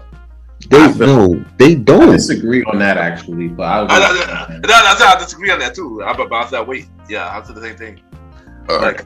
Continue, Mali. Continue. But since I think WrestleMania is a time for change, I strongly believe that the Viking Raiders are going to win this showcase and dominate. And they're going to need somebody to dominate. And they're definitely going to find a way to throw Ragnarok or that other cool move. I wish they would do that other cool one, the leg drop suplex thing when niggas. But they're going to do that to somebody, pin them, and then get themselves in line for a title shot. I agree. Alright, Sans. Alright, so real quick, looking at this lineup, the winner of I feel could be the winner of this match is my bad. Here you go. I could file this match under matches that I don't care about this weekend. But if I had to pick, that Fatal 4-Way was nice on SmackDown. it was, but it didn't make me care. It didn't make me care enough. I'm like, yeah, this is great. But, all right, you know what I'm saying? But if I had to choose, I have a thing with like the big and small team. You know what I'm saying? It's the contrast for me. So and plus, you know, the whole storyline that they've been having like over the course of time with them being rivals on Twitter and everything like that. But then Braun coming to the rescue for Ricochet. You know, it's a little on the shorter side. I would go with Braun and Ricochet for the win. Chad Gable is actually like I've grown to be a fan of him, like in his in-ring work anyway. I don't think that they're not going to show him love because he's so good in ring that so much so that I can see him doing like a whole singles run. I feel like Otis, if anything, is holding him back. Right. You know what I'm saying? Because like he's been doing so much, right? You see Otis, like he's just a fat nigga. You feel me? I'm sorry. He's just a fat nigga. Go though. Come on, Sans. Oh, I'm sorry. Okay. I'm sorry. Come on, Fred. But no, let's be real. Let's be real here. Like Otis is mid as fuck, bro. I'm sorry. You know what I'm saying? He's not a Nat figure. Huh?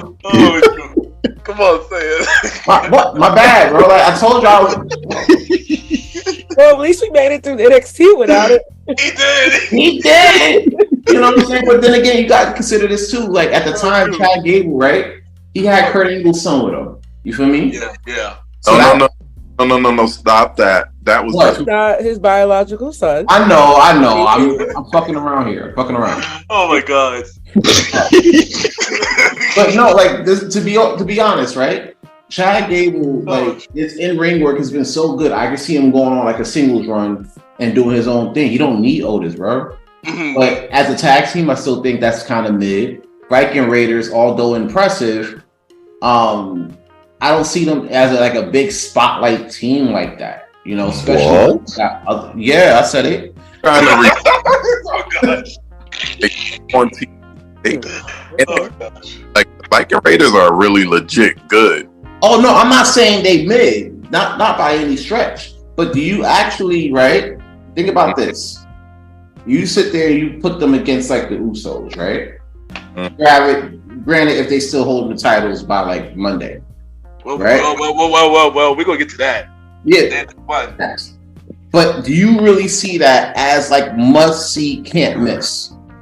I don't see the Usos versus the Viking Raiders as must see, can't miss. But I do feel like a classic PWG match of El Generico and Kevin Steen versus the War Machine might be a hit. True, if they bring that back, yeah, War sure. Machine, back. War Machine. Well, who is War Machine and who is El Generico and Kevin? Come on, guys, put it together. We know who the War Machine is. We know who the War Machine. We know who the War Machine is.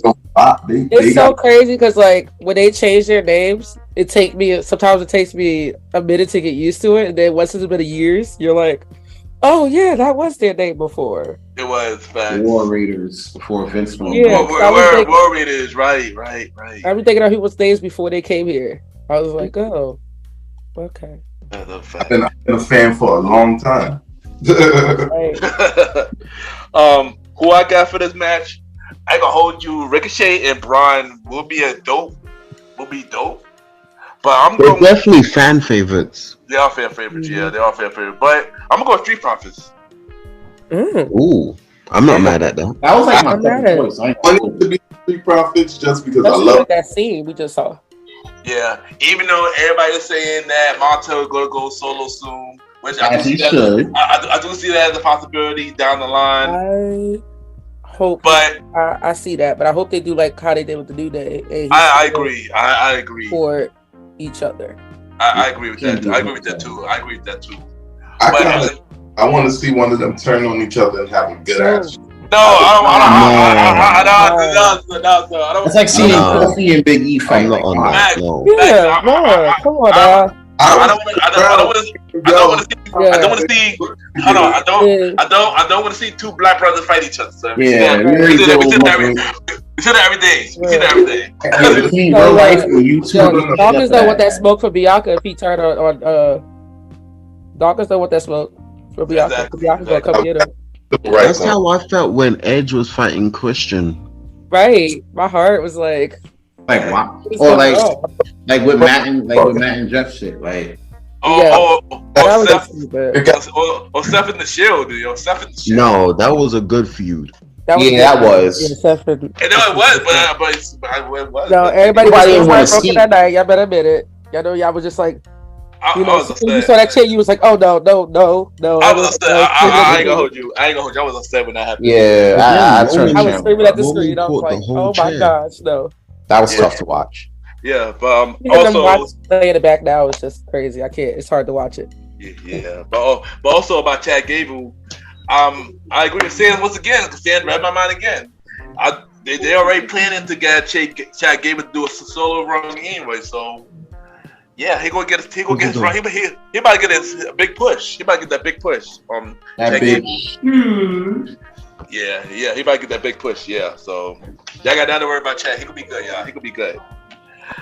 Next match, which to me gonna be probably one of the shockingest match of the night, in my opinion. Rey Mysterio versus Dominic Mysterio. Oh man, I like to go for the stuff that's gonna make people upset, but Rey need to beat his ass. I'm sorry. Language. Not facts. All facts. But I'm sorry. That's need to happen. I feel like that's how it has to end. Like he gets his Hall of Fame induction tonight, which we probably will go watch after this. So I need to see that. But and then he gets that win. Like he's been looking like Punk he being punked by his son for months. Like he needs to get his revenge. And now with this new wrinkle, if everybody saw SmackDown, everybody noticed what happened on SmackDown with Legado. Mm-hmm. The LWO. Yes, so I think that's gonna play into it because I did hear rumors that Judgment Day and them were gonna get involved, but now they putting to bring that faction back together. Yeah, I think that is it. Somebody said that they think that eventually that Dominic's gonna come and join. I wouldn't be surprised. Yeah, I wouldn't be surprised. Eventually, like he's gonna be like the last member, like Ray was years ago. So eventually join it, and then some other people maybe. So there's so many places you can go with this. So, but I definitely think Ray need to win. He's been punked too much by his son. I agree. Yo, Sauce, what you got? Oh, I have. To be honest, I'm torn because I want Rey Mysterio to win based on the story, but I feel like a Dominic win will boost his star power. Right. So I feel like I don't know. It's 50-50 to be honest. We try to get everybody booed. I will have to say I'll have to say Dominic wins with Damian Priest interfering. That's what I was thinking too at one point, but I think that everybody gonna get booed on Monday. It's supposed to look like it's gonna happen. Yep, they setting up the biggest hills in the world. I know. If babyface victories at SummerSlam now. No, but the thing is, I wouldn't be surprised if Ray wins, hits him with a crazy 619, and then celebrates with the fans. Yeah, that'll be nice. That'll be the nice way to do it.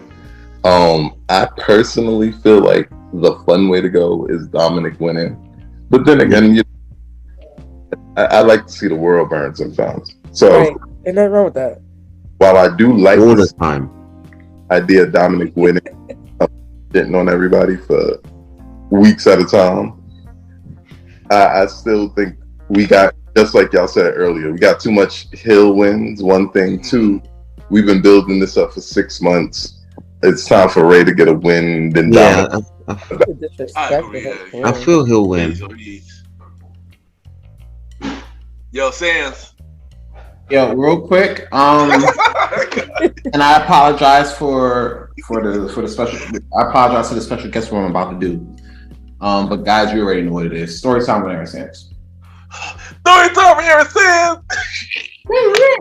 All right. It never happened on my show, but you carry on, Sans. All right. So shout out to those who worked in like daycares and after school programs, real quick, right?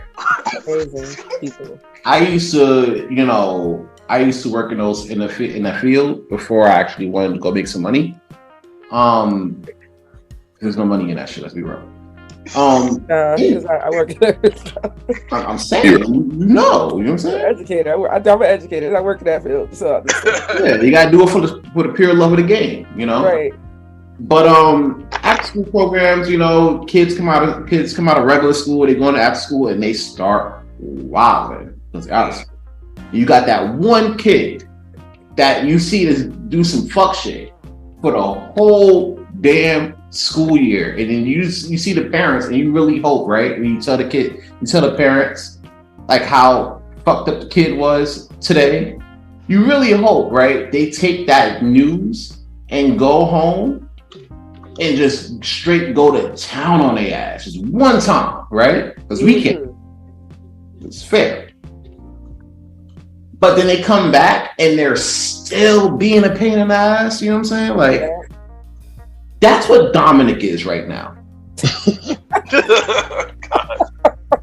That kid, right?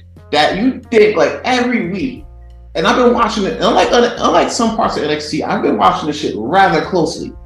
And I'm like, yo, every week, bro, you've been on some bullshit. You know what I'm saying? If it's not the mask shit, it's respecting your moms. And I think that was the straw that ripped the baby back. You know, I see Ray taking this one. I see Ray taking this one off two sheer facts.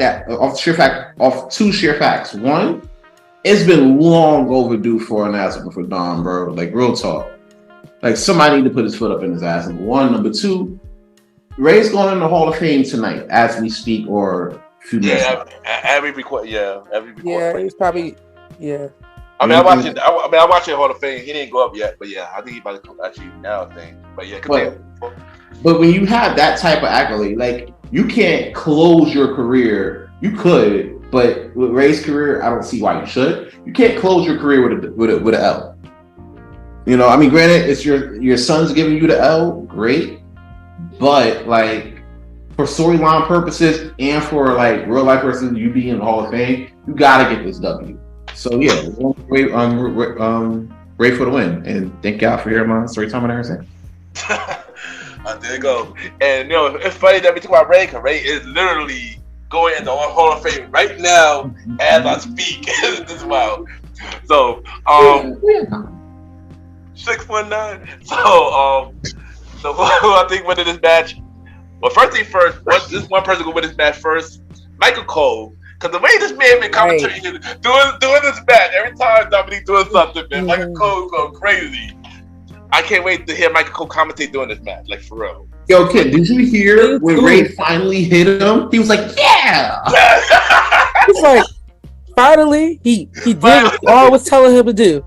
If Michael Cole could call him a punk bitch on air, he would have called him. Why they gonna do that shit tomorrow? Yo, y'all already know a pretty lot of it. Michael Cole go hard, son. Yo, Michael Cole was sounding like JR when JR talks about Triple H. Oh yeah, he was, yo. He really was. Son of a bitch, why? I was thinking that too. I was like, Michael Cole. I feel like how I said Michael Cole gonna be like loving this. For real, he's so passionate about this. He really is. Yo, I want to give this moment to, shout out to Michael Cole, man. Give this man his flowers. I don't care. He one of the best commentaries. I don't care what nobody says. Nah, that ass. Especially after that. Yes. Especially after he got the freedom to actually say what he wanted to say. Yes, right. For real. And actually not act like there's not other things going on around us, like other companies around us. There's like not like forgetting people's history. Yeah, exactly. Like I love the fact that he brings out all the background stuff, like people with history. Like, he said the Bullet Club on TV. Like, I know it was a Bullet Club. Exactly. I heard Michael Cole. He was on an interview with Pat McAfee. I watched it. Yeah. Michael Cole, he knows his stuff, boy. He's a fan of wrestling. For real. So, I heard this rumor that I saw this something somewhere that when he hits 30 years, which would be in about 4 years. 4 years, he's gonna retire. Yeah, I heard that. I've seen that today as well. He got like 4 more years, and he's gonna retire. He said so. Yeah, so he wants to make it 30 years. Facts, yo. Question for you guys: with that rumor, who do y'all think is gonna be the new face, the new voice of WWE? Realistically, you know who's good?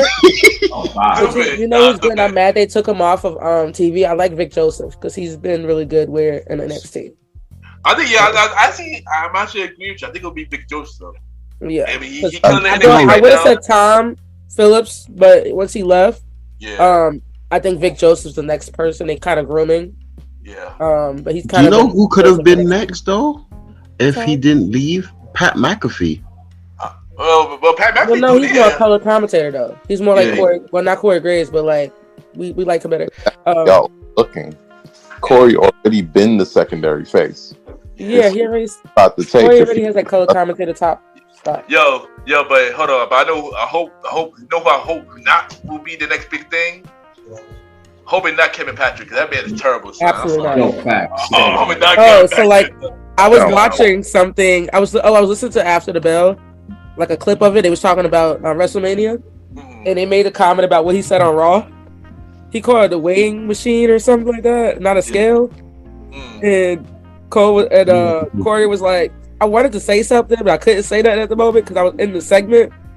And he said, I wanted to say, bruh, it's a scale. And he said, they said on Patrick, he said in his ear, he said, I don't know what I was thinking. He said, and then Corey was like, you probably were terrified for your life because almost and Brock Lesnar were throwing things and you didn't know what to say. And they were saying to him in his ear, it's a scale. And they said he had a bird in his ear saying, it's a scale here, right? And he said, yeah, I know that. Like, he was telling him later, he's like, yeah, I know that. It's a scale in Ireland, too. I don't know what I was thinking. But I think his mind was just kind of got jumbled and stuff like that. So I think he need to be scripted because the rest of them. I agree. The rest of them could do it like off the cuff. Like, they're good. Yeah, but I do agree. But I do think Victor Joseph might be the next big thing. He's actually pretty good. Vic Joseph is really good. I like at first. I didn't like him at first, but he grew on me heavy. I like him a lot more now. But back to this match though, I do agree with a lot of y'all. I do think Ray's winning. Ray need to win actually. He need to win, especially now he got the LWO. Ray's been mollywop lately, so exactly. He needs to win. Yeah, exactly. And now Ray got the LWO back. That would be a big factor to help them against the Judgment Day. So who else could he add to that? Judgment Day. At the same time, WWE ain't afraid to make somebody, especially Rey Mysterio, look bad on his Hall of Fame or his retirement match. Because you saw how they sent out Kurt Angle. I was gonna say Kurt Angle, but Kurt Angle, that was under the Vic McMahon, under Vince McMahon. So maybe Triple H would be different, but I hope he wins. I think man is a WWE employee again as of today. So they say he was gonna be there this weekend. So and you have to understand. Yeah, you have to understand with the WWE too. They do not fail when it comes to disappointing you. Yeah, that's true. Yeah, they don't care. Yeah. They think got more time. Sometimes it makes sense. Sometimes it doesn't. I'll be like, that didn't make sense. Why would they have to win? Yeah. And then but sometimes you see it later on, you're like, oh, that makes sense now. But I can see one person they could bring into the LWO if they manage to get this person back in WWE. Charlotte husband, Andrade, would be perfect for. I thought about him too. The LWO, yeah. He don't want to be an AEW no way, so yeah. And says, I heard he was at the Hall of Fame. Oh yeah, he really is. Because Charlotte said something about it on TV. She said that me and my husband are matching. Oh wow! And I believe Stan, I forgot which prediction it was. But we spoke about Andrade, one of the predictions about him possibly might be coming back if we was to come back. I hope he does. I think it was in a SummerSlam prediction that we spoke last year, about right? that. Yeah, because he was already having issues with AEW from then. Yeah, he was. Yeah, he was. So it was a lot going on. So if you're talking about surprises, if you're talking about Triple H bringing back surprises post WrestleMania, expect to kind of expect to see Andrade be one of the surprises. Right. Do you think Andrade's coming back Monday after WrestleMania? I think he come back down the line. I'm not 100%. He don't come Monday, maybe Friday, because that's where they are. Oh, Friday. And if not Friday, probably Backlash. I was a little distracted. Hold on. Who do you think is coming back on Monday? Who you think coming back on Monday? I don't know. Maybe they said Randy Orton might come. Oh damn! We're gonna talk about that later. I got distracted because I'm watching the Hall of Fame and Montez and Byron Saxton got on the same jacket, sparkling jacket, like twins. Yeah, but I believe all of us. I believe except for one person. Everybody going for Ray except for one person. I believe Mali, of course. And so let's carry on. Doing night one. Yeah, doing night one. So next match we got is Charlotte versus Rhea Ripley for the SmackDown Women's Championship. Come on. Rhea's winning. She has to get her redemption from 3 years ago. That's it. And she's the MVP of Judgment Day. She's the only. Well, they all legit, but she's been the most consistent. She's been winning everything. She hasn't been pinned in God knows how long. But if they wish to have somebody pin her, that's a fact. That's a fact. I don't remember. Remember who broke Oscar Street? Was Charlotte. So, I mean, I can see him doing that, but I feel like she is just too hot right now.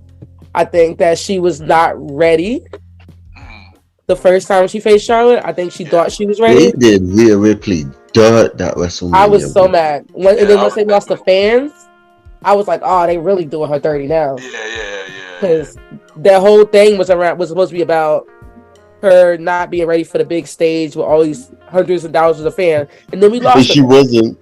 She wasn't ready. She wouldn't have been ready with the fans. So I guess they just I'm just gonna keep the same outcome. So I wonder how she would have been with the fans. But we know because she did beat Asuka. Yeah. So that year. So I think she's definitely winning. I saw who we got. I think Rhea Ripley is gonna win because I believe it's her time to get to the next level as a star. But at the same time, she's fighting her kryptonite. That's fact, yeah. Because Charlotte Flair is one wrestler that always has her number. People will be like, all right, cool, Rhea Ripley's gonna win. All of a sudden, you see her tap to a figure 8. Like, oh, come on. Yeah.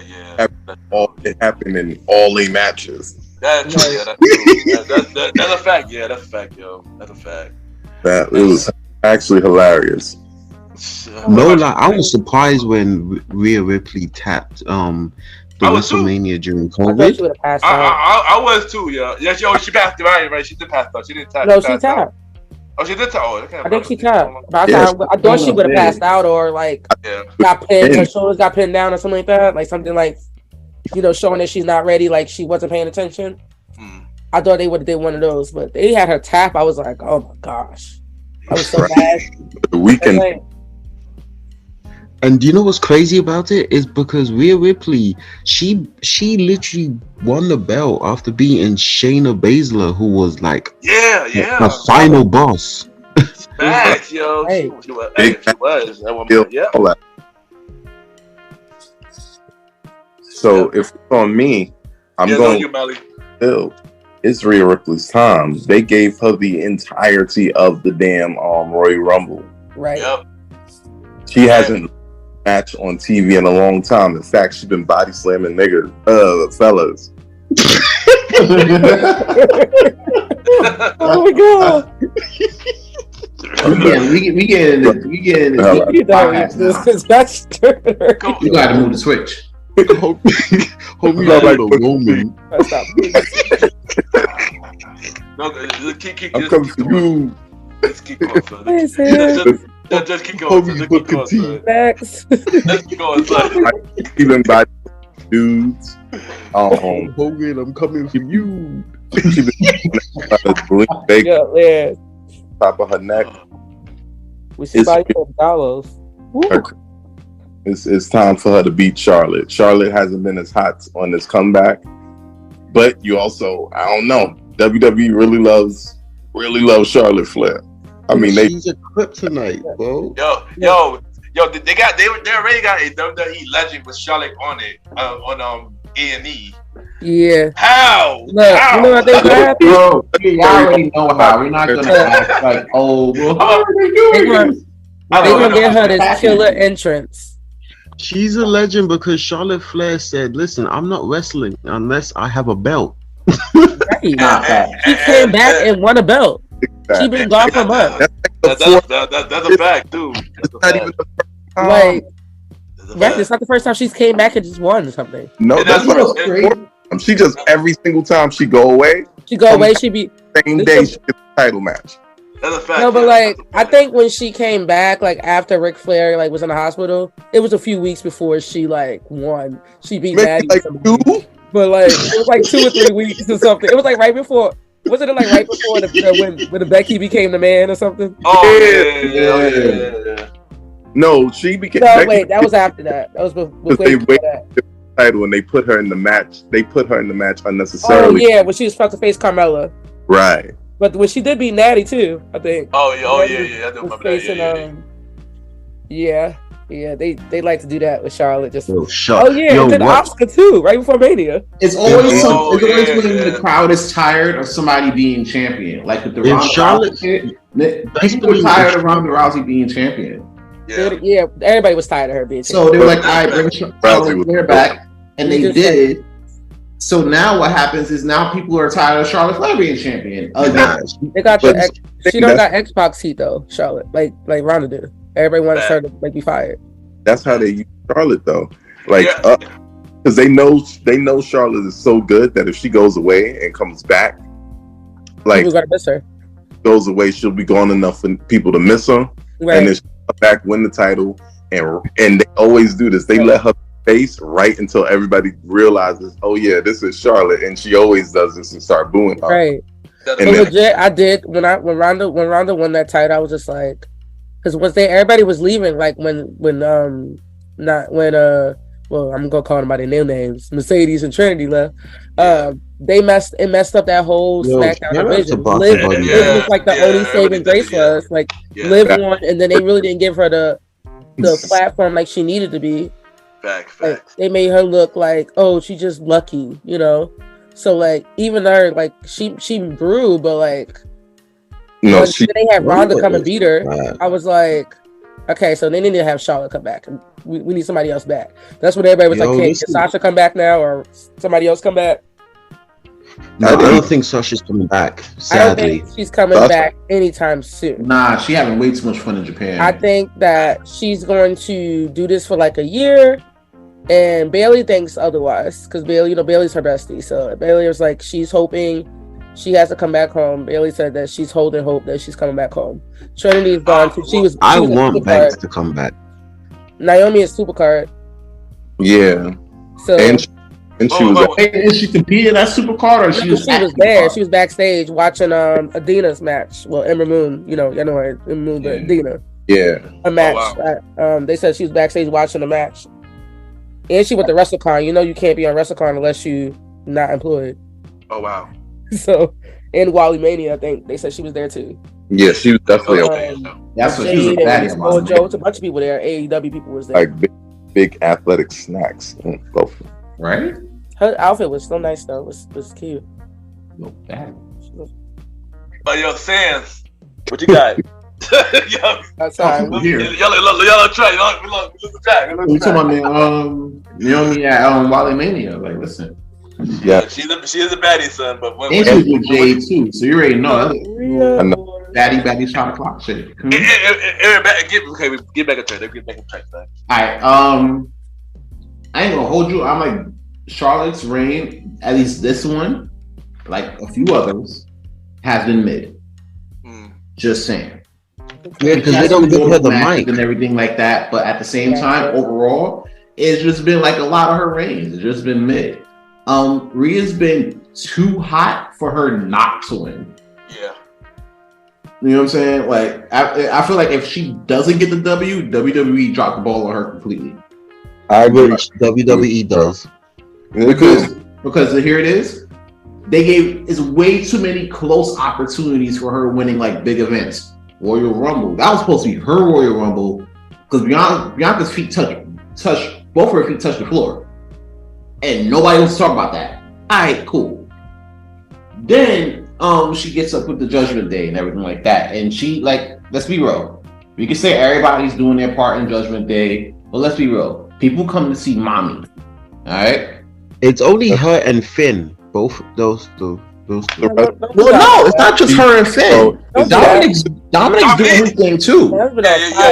Dominic is on fire. That promo? You didn't hear that promo? I did, son. Dominic killing it, son. He been talking way too much shit.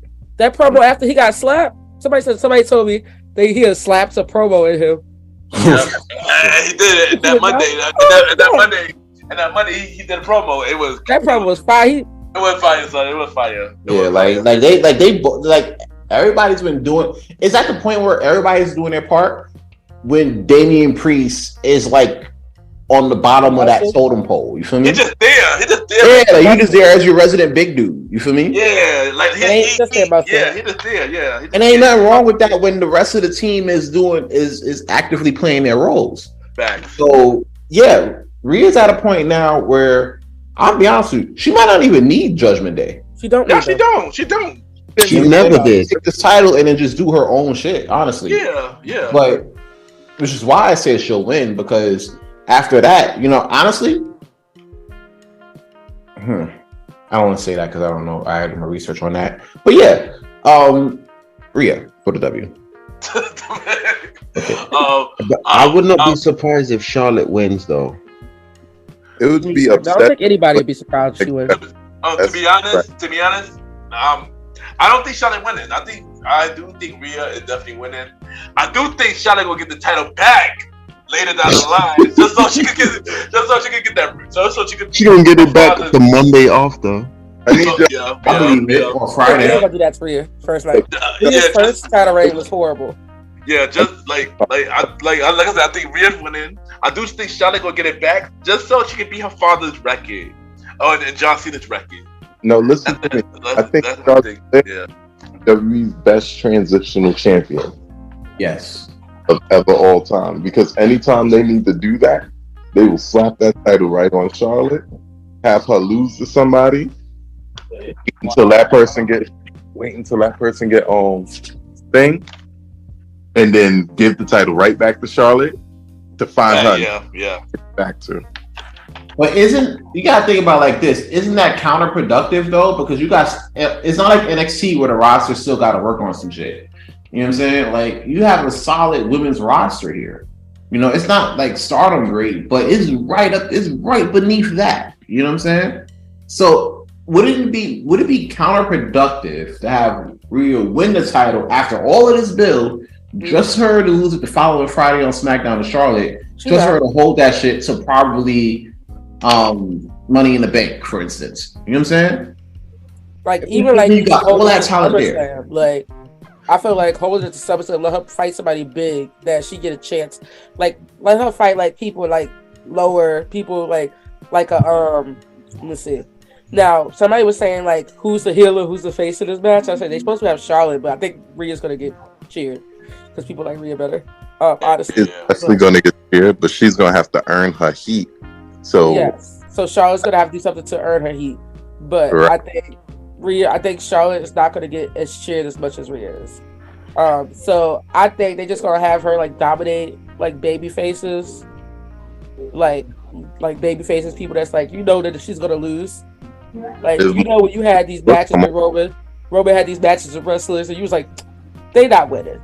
Like when he faced like KO and Seth Rollins and other people, you was like, there's a possibility that he's not gonna lose, but there was always a possibility that he could lose. Yeah. So like when he fought Rey Mysterio. Maybe.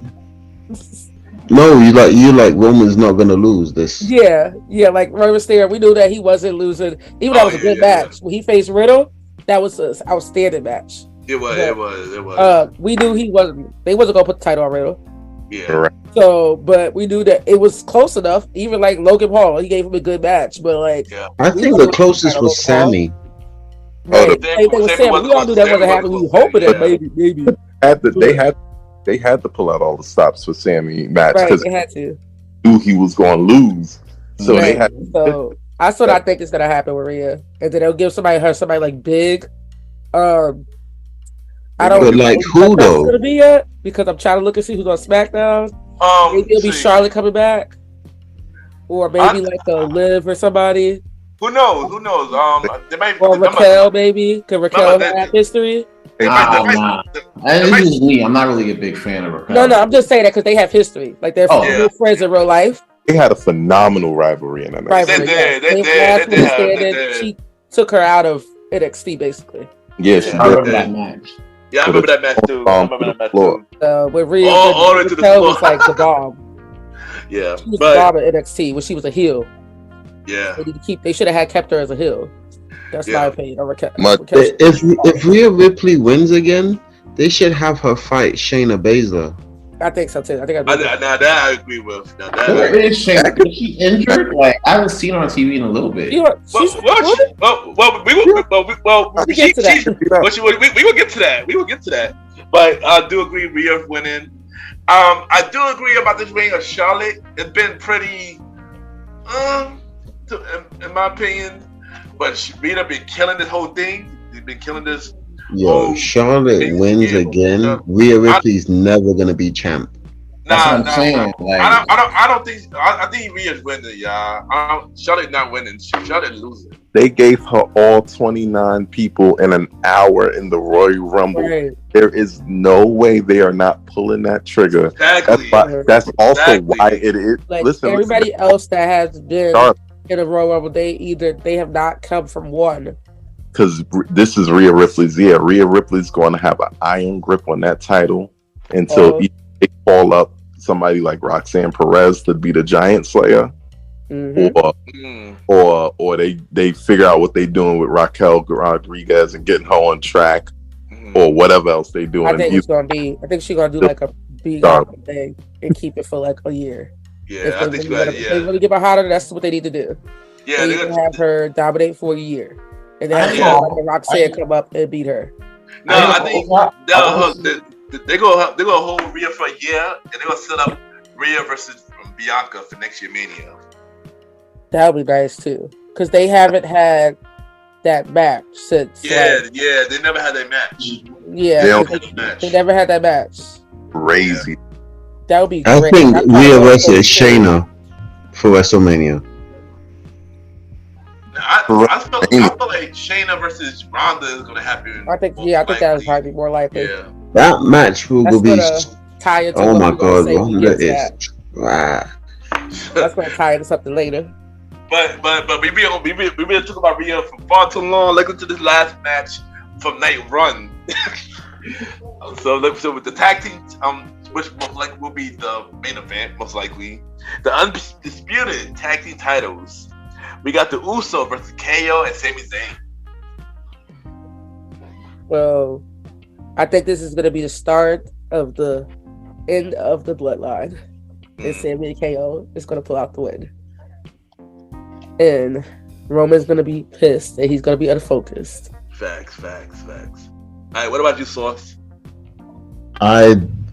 There's oh my God, everything in my heart does not want to say this, but I think Sammy and KO is gonna win. That was painful to say. Me too. It was. Facts. All right, what about you, O'Malley? Well, then we gonna make this trifecta because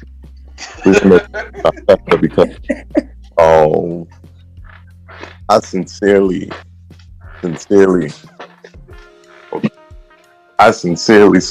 believe that Sammy and KO are gonna win. And it's gonna be this huge moment, but come on, son, we've been down since day one-ish. That's the problem. I know. Yo, I'm not gonna hold you. I'm curious about Sam's answer because Sam's all through the prediction for the last 2 years, he been blooded out all through these last 2 years. He been bloodline all through these last 2 years. I'm curious to hear this man answer for this one and the main event for night 2. Come on now, I'm trying to tell me be blooded up. That come on, be bringing up my past. Like, come on. All right. Yeah, Ken's right though. Like, I've been like pro bloodline since 2021. Ooh. Yeah. It was. If you look back at all of the predictions, I've always said never bet against the bloodline because there's always something. There's always some trick up the sleeve, you know what I'm saying? Mm-hmm. That makes them keep the titles, and it's been true. You know, I haven't been off. Right. I ain't gonna hold you though. I got doubts. I don't think that somebody doubts. new is gonna join the bloodline, and nobody's new. Nobody's coming out the crowd. Nobody's pulling a solo. And Jay's unsure as hell. You feel me? Big as hell. There's like that's a big family. Right now. It's a big family, yes, but I don't see like Jay's unsure as hell, bro. Yeah. I don't trust it. I usually trust it. I don't trust it. So off the strength of that, I will say Sammy and KO for the W. I was gonna say before I saw the stuff about Naomi, I thought maybe she might come back. But because I was hearing rumors that they were trying to get her, that it was close of her coming back. And she was still on the website and everything under there. So I was like, hey, maybe they just waiting for a big moment for her to come back. And maybe she just helps her husband win. Husband and her brother win. So that's what I was thinking originally, but now seeing this stuff like how she's like backstage and like Ring of Honor and she's like not going by Naomi no more. Wait, hold on. She actually confirmed that on Instagram. A fan asked her. Not with WWE. Yeah. So that's why I was like, I don't know. That's why I'm kind of leaning towards Sammy and KO. And as for me, I do agree with all of y'all. It's pretty much anonymous. Sammy and KO definitely gonna win. Yeah, it's shocking to say that because Bloodline been killing it, man. Right. But they need to end to the story. Yeah, I know. This has to be the end. Black team. This is the perfect storyline. Right. They already broke the New Day's record, so they're good. Nobody breaking that record no time soon.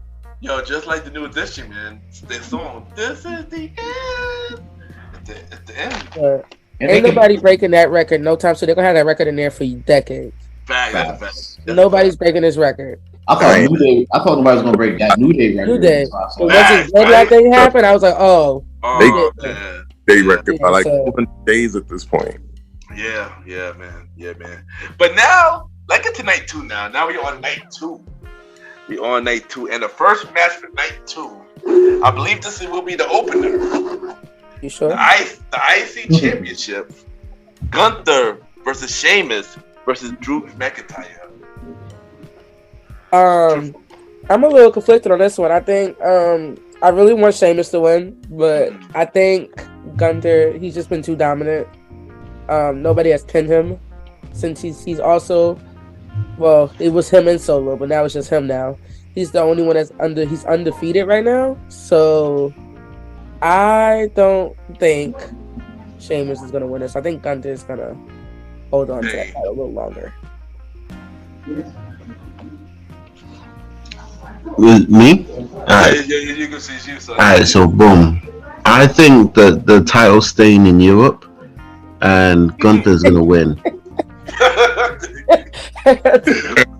Play this up. Think about that. I think it's gonna be a great match. We're gonna see the Brawling Brutes out there. We're gonna see Imperium out there. The Banger Bros. Banger. Bang Bros. At the end of the day, the match is sacred. The ring will retain because they gave him an hour and 10 minutes in the Rumble, and there's no way he's gonna lose this big opportunity to become the biggest star on SmackDown. There you go. Sands. I want to come back to that statement. Molly said the biggest star on SmackDown above Jay, above Roman.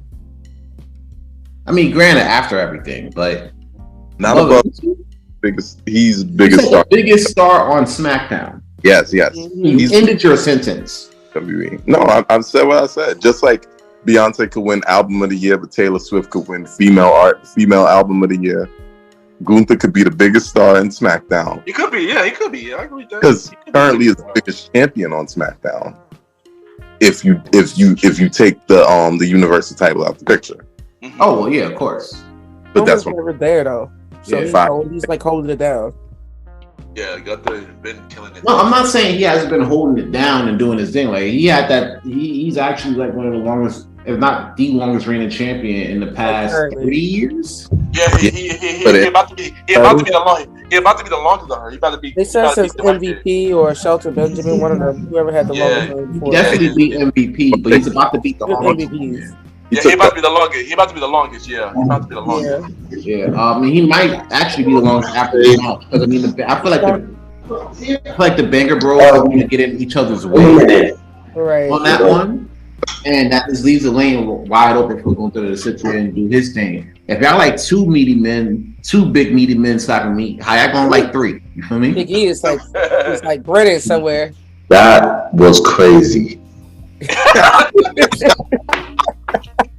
Oh man, as much as I want Sheamus to win, so he can finally get an IC title, I also want Gunther to win, and that boy been killing it. This probably will be one of the match of night for night 2. Gunther's definitely gonna retain. He's not gonna go for a while. Let me jump out the window real quick. I'm gonna jump out the window. If Gunther loses, Cody's gonna win, and Gunther's gonna be his one of his first opponents. I don't disagree with you on that. I know who it is gonna be Cody's first opponent, but I'm gonna save that until later. I already know who it is already. All right. Yeah, I know who it is already, but I'm gonna save that for later. But next match we got Hell in a Cell. Ooh, this is the one I'm not sure about. We got Edge versus the Demon, Finn Balor. I do not envy going first for this one. You want who? I don't want to go first. Well, can I go first for this one? Can I go first? You go. You can take your turn. I don't know. All right. So this match will be an instant match. this bill, Judgment Day has been at it for like literally like a whole year, literally a whole year, just about. This story needs to end. The story needs to end, and especially with Ed said he retiring most likely later this year. Right. Well, when they return to is it Toronto and Canada, somewhere in Canada. I'm actually gonna be there for my birthday. Shout out to that. Oh, dope, son, dope. Oh, cool. Dope. So, yeah, but who I think winning, and who I think need to win is definitely this man need to win. The Demon need to win. I'm sorry, the Demon need to win. I love Ed. You think Ed's gonna win? No, I think the Demon. The Demon. I'm going with the Demon. I kept going back and forth about this because I feel like we need like a happy moment, like he like took down the Judgment Day. Yeah. But like he's not really ever gonna take them down.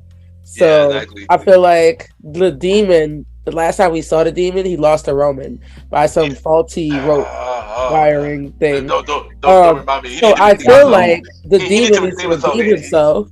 I know that was the worst thing. I was like, "What are we doing?" I thought maybe one of the Usos just had to clip the ropes. I was so confused. No, blame Vince. That was the best move right there. That was the best move. But continue. That was the best way for him to lose. No, that's the best move. That was the best move. It would have worked out. They didn't. Yeah. So it's stupid. Yeah, it was stupid, but it just kind of worked out. It kind of threw me off. I didn't expect that to happen. I knew he was gonna lose. But anyway, I think the Demon needs to win because we haven't seen the Demon in a while, and I want the Demon to go back to being how it was in NXT. I agree.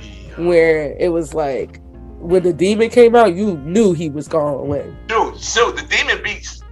No. I take that back. I think Samoa Joe beat him. I take that back. I think he beat the Demon one time. Yeah. Oh, Joe did beat the Demon. Yeah, Joe was the only one that beat the Demon besides Roman. Then Roman. Actually, Bray beat the Demon. Oh, Bray did too. Oh, Bray did. He was right. No, I think he was. They didn't have the match. No. He was regular Finn. He was regular Finn. It was regular Finn. He was regular Finn. They didn't have a match. It was the Demon beat AJ. AJ. Oh. Speaking of AJ, we know AJ injured. Did AJ come back on Raw? Hope he does. Oh, so you're saying AJ's coming back on Monday? It depends on how injured, if he's how he's feeling. Nah, I think they for a while. I personally think it's going to be Randy. Club has been doing nothing since he's been gone. I think it's going to be Randy. I thought that too. I think I saved my theory for Randy later, but I saved my theory for Randy. But so who you got for this match, for this Hell in a Cell match? I was even talking. Even Alvin can tell you. Me and Alvin had discussions about this match back and forth. I want this to be a brutal match, like a really brutal match, like an 03 Brock Lesnar versus Undertaker type of match. And I want Finn to win. Alright, Mally. But the Chief definitely agrees with everything you said. Seriously, I think it's going. I need it to be bloody, horrendous, crazy match. I don't think it's going to be that bloody because we're definitely in we're definitely more in the new era. But it's going to be good. They're going to go places that is hard to go because we know that take a crazy match. But at the end of this, I need to see Finn Balor take this W. Mm-hmm. Can we get a complete? Can we get a complete? Unanimous? Get it unanimous. Says, come on, please don't do it to us, bro. Don't do it to us, bro. What? Are y'all all going for Finn? Yes, Yeah. all of it going for Finn. Yes. For the Demon. The Demon. Oh, the Demon. I'm Just sorry. Finn, I wouldn't go. Well, I'm afraid I've got some bad news. Of course you do, son. Let's clarify that. Of course you do. Nah, bro, I'm going with Edge, dude. Okay. I don't know what Also, we're thinking. rude. Bro, the Brood is showing up. What do you mean? That's I don't know. But the Judgment Day's out there too. So they're gonna even it out? Judgment Day got their hands full. Dom got his hands full. That's a whole nother night. Rhea got that's a whole nother night, son. Another night. Jumping got nothing to do on Sunday. Rhea and Dom probably healing from they L. Well, not Rhea. Rhea ain't healing from that. She getting a W. She probably still turning up. Dom's still healing from the L. Damian Priest. And Damian Priest gonna be out there. Yeah, okay, but then you got like Gangrel, you got Christian out there. That kind of more than uses it up, really. Are you telling me Damian Priest, big 6'6" self, can't take care of an old? Rhea gonna body slam Gangrel. Come on now. Gangrel ain't taking no bumps, so I ain't gonna hold you. Christian might take a bump. Christian gonna get. Yeah, Christian definitely gonna get that. He'll go to a table or something real quick, but nah. Like I'm sorry, like I said, this story has to end. It's like the Bloodline story. That shit has to end, bro. And I can't see it still being like in the whole, going on retirement situation without closing the story. You know what I'm saying? If what the rumor is true, and if Miller August is going to be like his last match, he got to at least close a chapter on this shit with a W. So I don't want. I hate being in like the minority, but hey, it is what it is. Edge getting a W. But this might be Edge's way of passing the mantle. Yeah. Cause I heard Fanboy get a big push soon too. So yeah, they said that like 2 years ago, bro. But no, they said that like such a way to go for actually. Like Tremaine got specific people that he wanted to push, like after Mania. So Top Dollar ain't. No, he not. He not. Don't worry, he not. Even though I like Top Dollar, but he not. So the next match, we got the women tag team showcase. Oh boy. Yeah. Right. We got Lembo and Raquel Rodriguez versus Latoya and Shazzy versus Ronda and Shayna versus Chelsea Green and Sonya Deville. Like I said, hopefully they get a woman title contender out of this match, but Let me start with this. I am so happy Chelsea came back and they put her in the right role for her. This is the perfect role for her. Facts. The only thing I'm sad about with this match is that Carmella's not in it. Yeah, because I heard she might be pregnant. She might be, or she is pregnant. She might be, but she did do the reveal with Corey, and she was at Hall of Fame. So the Hall of Fame. I think that she might be. I think that might be what happened. Either that, or she really did get injured. Yeah. But if it's something, and if she injured, this might be something that we just can't see, like something that's not a big injury, but it might be been too big for that. But if she's pregnant, congratulations to them, because they're happy and everything. But I gonna go with, as much as it pains me to say this, Ronda and Shayna, because I second that. I think they're gonna go have their match. They're gonna have a match versus Becky and Lita at WrestleMania Backlash, or one of the nights after WrestleMania. They're gonna challenge them. Sorry, Anj. It's not WrestleMania Backlash, it's now Backlash. Oh, Backlash. Sorry, my bad. Sorry, I'm so used to it engraved in my brain for the past year. Backlash. That's Dan's favorite views. That's Dan's favorite views, son. Let's get that out of there. Backlash. That's favorite views, son. He love that. Yeah, but I think they're gonna probably win, and then and I think it's gonna eventually lead to them, like when they do lose the titles, it's gonna eventually lead to them having a WrestleMania match next year. Somebody's gonna, because you have noticed something which pains me every week. Why does she not come out to her own music? Shayna never come out to her own music. Yeah. Like, what's up with that? Don't she? I know she got music. She does. Everybody else come out to their music. Why she coming out to Ronda music? Why trying to hear that shit? Me. Everybody want to hear Ronda music either. That's true. No, I like that. No, I like the person who sings the song. I don't like the person that comes out to it. Oh, okay. That makes sense. I'll be okay if I'd rather her lose if it means Ronda lose, but have anybody else win. But I don't really care for the other teams that's that much. Only other team I would have picked would have been Carmella and Chelsea Green, but because I don't know. Well, I already assumed that Ronda and Shayna was gonna like eat the field alive. Oh, they're gonna dominate. Yeah, they're gonna dominate. And I don't. There's no reason because none of these teams, other than maybe Chelsea Green and Sonya Deville, but even them, none of these teams are like established teams. Like they're all just like Chelsea and Sonya ain't established. That's what I'm saying. They're not established. The only one close to being established is maybe Ronda and Shayna. And maybe Raquel been tagging a little bit. Yeah. And Shayna and I mean even Nadia and Shanti tagged maybe once. Yeah, they did. Besides this match, that match, they qualified. But I think Liv and Raquel either tagged like they did. They did tag before. Yeah, they always don't live in tag teams. Yeah, right. That's she like because she could work. She a good worker. Mm-hmm.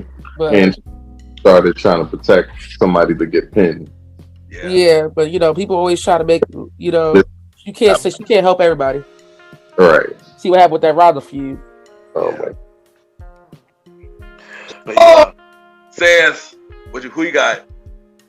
I think is gonna win this. The concession stands. Of course, you gonna say that. Oh, it's funny. Trying to get some popcorn this time. Of course, you gonna say that. The hot dog man's about to make his money. Yeah, they about to make all the money during this match and a few other matches. Right, everybody gonna get up during the match. Yeah, you get snacks. You feel me? But who you got winning though? Live and touch with my girls. So we can move on. Real quick, Ronda and Shayna. I agree with you. I ain't gonna hold you. Originally, I was gonna go for Liv and Raquel. Two are so SmackDown, and then they got the momentum. Then I changed my mind. Shayna and Ronda definitely winning. And then they definitely go for the tag team titles. Ronda mentioned it, and she wanted that, and they all gonna win it. Probably most likely at SummerSlam, because I feel like a bigger thing. Okay. Bigger stage for them to win it. You think they're gonna wait that long to get that title for Rita and Becky? Maybe. Or maybe Backlash. Who knows? But they probably mess around and get that at Backlash. Because I don't think Lita is doing long term. They don't have to put on every week. Becky do the heavy. I mean, right, but still, like they need to do something. They need to do better with those tag titles. Yeah, I agree. So Sasha and Naomi was right. Yeah. So the next match. Oh boy, this one I'm a little nervous to talk about. So we got the War Women's Championship. We got Bianca Belair versus Asuka. I didn't care for the build of this match. I think it's gonna be a good match. I'm not gonna lie, but I didn't care for the build of this match. Yeah, I felt like it was sort of like how I think it copied and paste like with Sasha a little bit, like how they was like, oh, they were buddy and friends, and they were allies, and then the person Sasha turned on her. Oh yeah. Yeah, like they were friends and stuff, and then they turned her, So like I feel like this build wasn't as good. It's more of like Bianca's like dominance versus versus Asuka's mind games. Like, is she gonna be overcome Asuka's mind games? And I don't think she will be able to. Asuka is like a whole other person right now. For real. So I think this is gonna be Asuka's moment.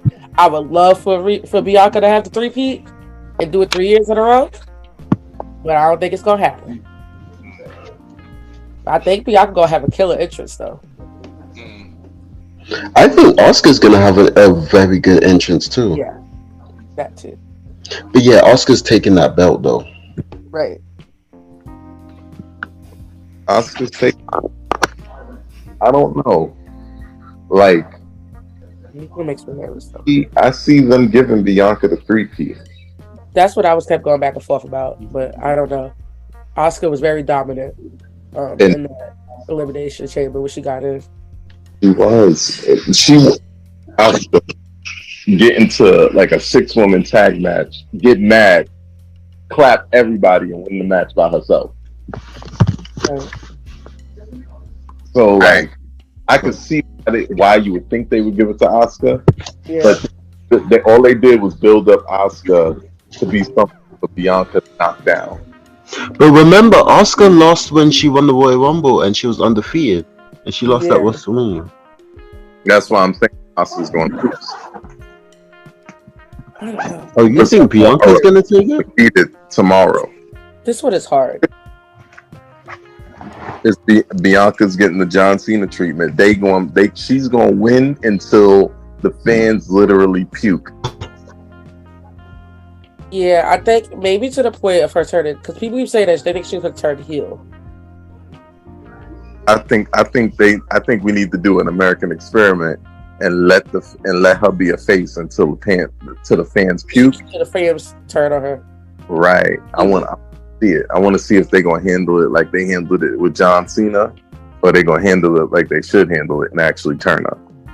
Yeah, because somebody, I forgot who it was. Somebody did that with, like, they were like babyface, and then they just naturally turned them heel because the fans turned them heel. Or sometimes it works the opposite way too, that they're heel so much that people love how good of a heel they are and they turn babyface. Yeah.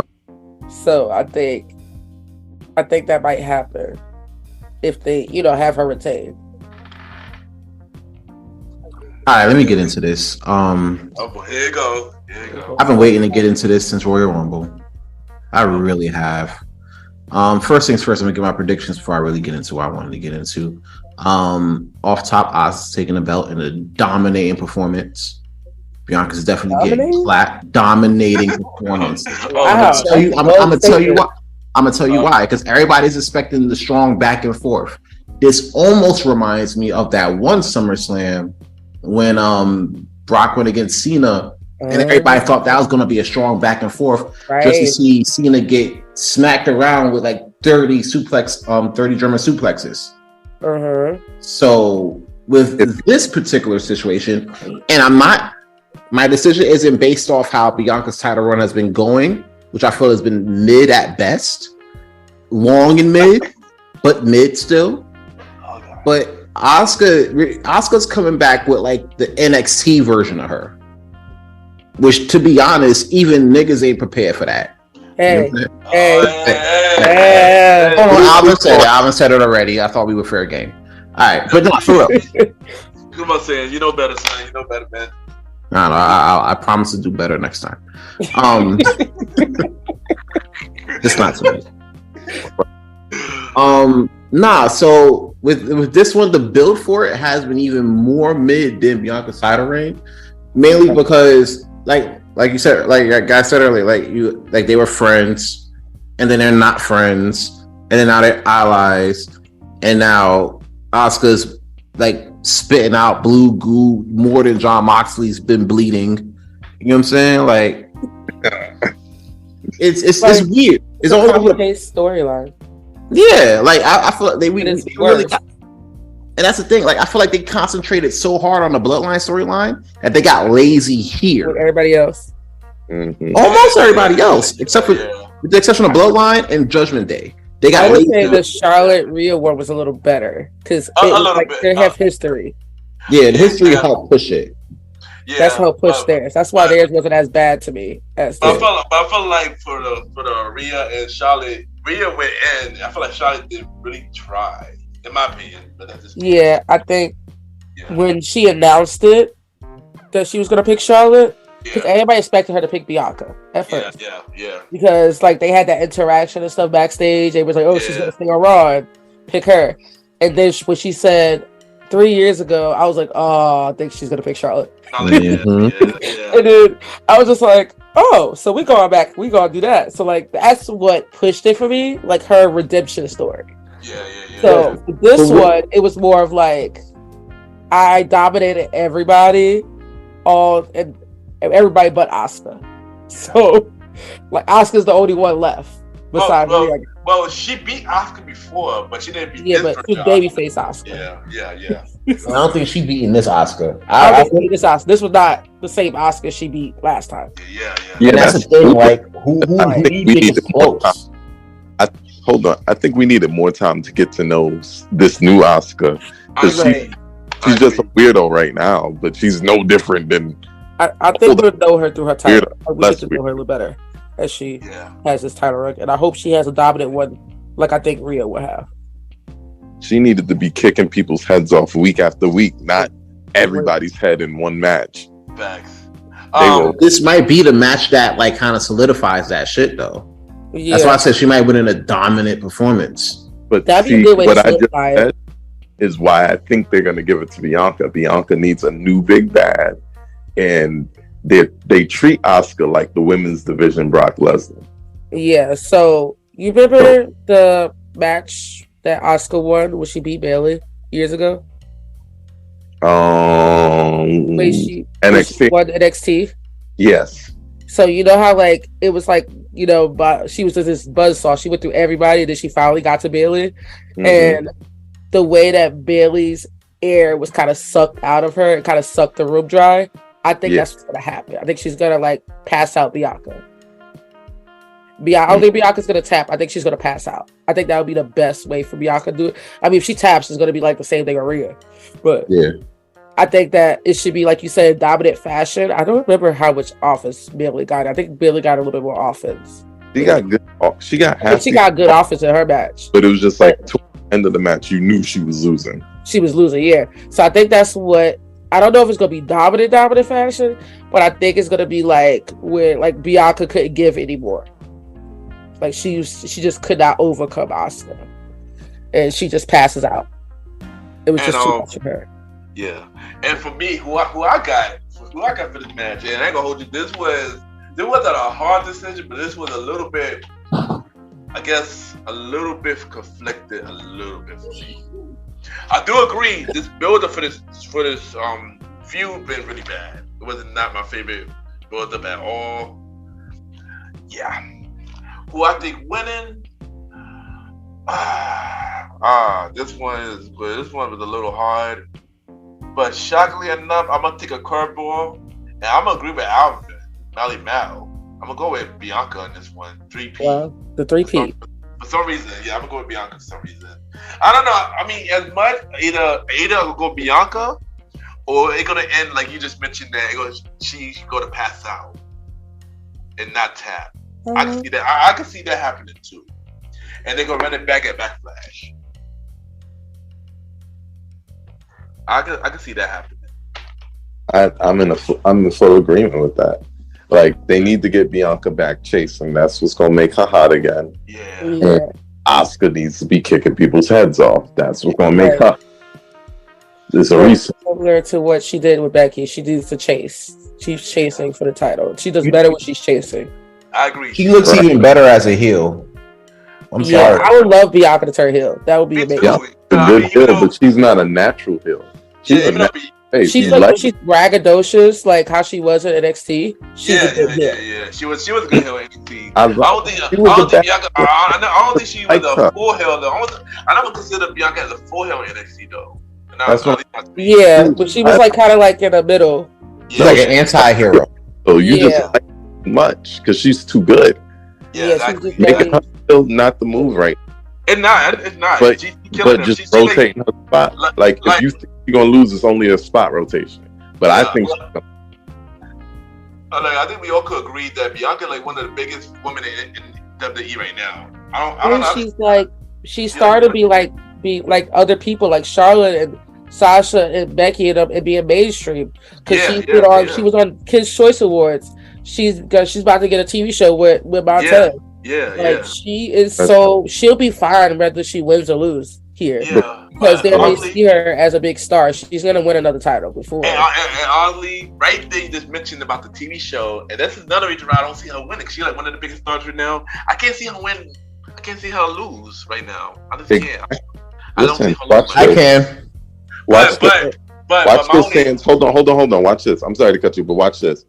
As long as Jade Cargill is the undefeated TBS champion, Bianca Belair will not lose the WWE Raw Women's Championship. Exactly. Shout out to Jade. We love Jade. Shout out to Jade though. No. Although I do feel like she need to take that tour to Japan to sharpen up her skills. Right. But yeah. Jade is definitely getting better. But She's getting better every day, every match. Environment to get the best she can be. She do need to go to somewhere Japan. else to get her skills crafted a little bit, get sharper. But she's getting there. She picked it up on real good. But I do have a question though. But I do have a question though before we get to the next match. If Bianca do win, who will eventually beat her? That's a good question. Somebody from NXT. It could be a like an NXT call up. Do you know what they could do? A champion versus champion, Rhea versus Bianca. I was thinking that. Or I don't even like when they do the undisputed title. Or they might do this. Or they could go do this route. Bianca versus Charlotte, because they haven't had that yet either. But they have. She has to beat Charlotte. She's the last one for her to beat. Pin. That means Charlotte gonna beat her first because you know Charlotte always gets championship. Exactly. But Charlotte did beat her though. She beat her, but Bianca beat her by like disqualification or something like that one time. But she was champion. Right around the time they were starting to like her and Becky switch the titles and all that stuff. The last time when Becky first came back. But she has pinned everybody but Charlotte. Yeah, but also I don't want to say this one. Bianca versus Ronda. No. That has not happened yet either. If we think about it. There's a handful of people that have beaten. Yeah. Also, it's and Carmella's Carmella and who else was Carmella has beat her. Who else? Liv, Charlotte, and Becky. Yeah. Well, it wasn't 1-on-1, but it was triple threat. But she still pinned her. Even though that pin was kind of weird. Yeah. Also, Shayna versus Bianca. I don't remember that. Oh yeah, call back to NXT. You had to beat her in NXT. Right. She did beat her in NXT. I don't know if she been on the main roster. But I don't remember. All right. Matching them. I don't remember seeing them matching the main roster. I don't remember if they have. They probably been it cross paths, but I don't think they've ever had a real 1-on-1 match, unless they've been maybe in the. I don't know. I don't think they had a 1-on-1 match before. Yeah. In the main roster, I think they probably saving that for something big. All right, but now let's get to this next match, and let's get this match out the way. Let's get this one. Clearly we know what's next. Everybody hated this match. This will be a bathroom break because everybody already hate this match. Let's get it out the way. And that was just all the same. That also the same match at the same time. Almost versus Brock. Let's get it out the way, y'all. Brock. All right, next. Let's get Self. Who we got? Almost. Yeah, almost. Get out of here. Pop this man up real quick. He said almost with his trash ass moveset. Molly, who we got? First of all, I don't think we should be talking about this match the way we're talking about it. We got a giant man match. We got Brock freaking Lesnar. Brock is gonna F5 him. All around a 7'6" tall man. This is going to be great. I can't wait to see Brock F5. Because Brock Lesnar desperately needs to polish up after doing a lot of friendly work lately. Yeah, he's been real friendly for Roman. He likes Roman though. He likes to fight Roman. They talk about he has respect for him. After those ones years ago, that's why you can see he puts effort in now. When he fought he fought Mox years ago, he didn't have no effort in that. No, that's a fact. But you can tell when Brock is actually invested in something. So in a storyline. But I really think he gonna call back to the Hulk Hogan and Andre the Giant. He's gonna F5 and pick up the big man and F5 him. I need that. Have a big WrestleMania moment. F5 in the big man. If you don't botch it first. Stupid. But say who you got for this match? I got my bathroom. Of course you gonna say that. For real. Wait, Alvin didn't pick though. He did. He said Brock. For real. But for real though, who really cares about who is seriously invested in this one? I just want to see Brock Lesnar F5 him. He gonna botch it at first, but he might get it right. That's all I want to see because he hasn't been able to get him down. All of my days. I want to see if Brock Lesnar can successfully pick up and toss around a 7'6", 400. Me too. I want to see him. I want to see him take him to Suplex City. That's all I want to see. Yeah, how long? One time, right? That's the only thing I go to watch. I can hold you 3 minutes long, and that's all we see. Brock Lesnar throwing him after he throws Brock Lesnar. This is all I want. What was the phrase you used earlier? Big man slapping man. Two big meaty men slapping meats. Nah, we didn't say that. Like that's what he said. It said 2 big meaty men slapping meats. Said that earlier. So he did say that earlier. Oh he did my God. Pause. Didn't mean to quote that. I thought we was quoting the more hilarious. That one sounded. That's crazy. Yeah, bro, who you got saying? Bro, who you got saying? Oh no, that's why I got Brock. Brock. I can't see almost winning with that limited ass moveset. Like 5 moves. 5 moves. Maybe less. 5, you got 3. Right. Maybe 3. Okay, I was being nice. So I'm gonna say a few things about this. So everybody's upset about this. Everybody's upset about this match, but the thing is, I believe Brock picked this match. Brock originally Brock was supposed to go against Stone Cold. Stone Cold said, "Nah, bugging." Stone Cold said, "Nah, you're bugging." Then it would be Brock versus Bray. Brock turned that down. Wow, because like, nah, you good, bro. That ain't gonna work. He ain't doing that. He ain't messing with that sneaky stuff. I heard it would be Brock versus Bobby again. Brock didn't want to do it. I guess Brock would finish that storyline again. It should have been that. I heard that he could pick up a 7-footer because they said that he fought somebody in the UFC. Yeah, that was a 7-footer. Yeah, like big, like almost. So I was like, he could do it. So yeah. Brock. So Brock said I heard Brock picked this match. So Brock said he was okay with this match. So put him in a Kimura lock. Just make him tap out. He'll be fine. Yeah, and he also turned down him versus Gunther too. What? Yeah, that would have been amazing. Yeah, I would have been okay with Gunther winning. Yeah, but Brock said too soon. He said too soon. He said it was too soon. Yeah, he probably do it like a year or something like that. And he said he turned down Bray because he didn't want to. He didn't say he didn't feel like wrestling Bray at the moment, but it wasn't because he was.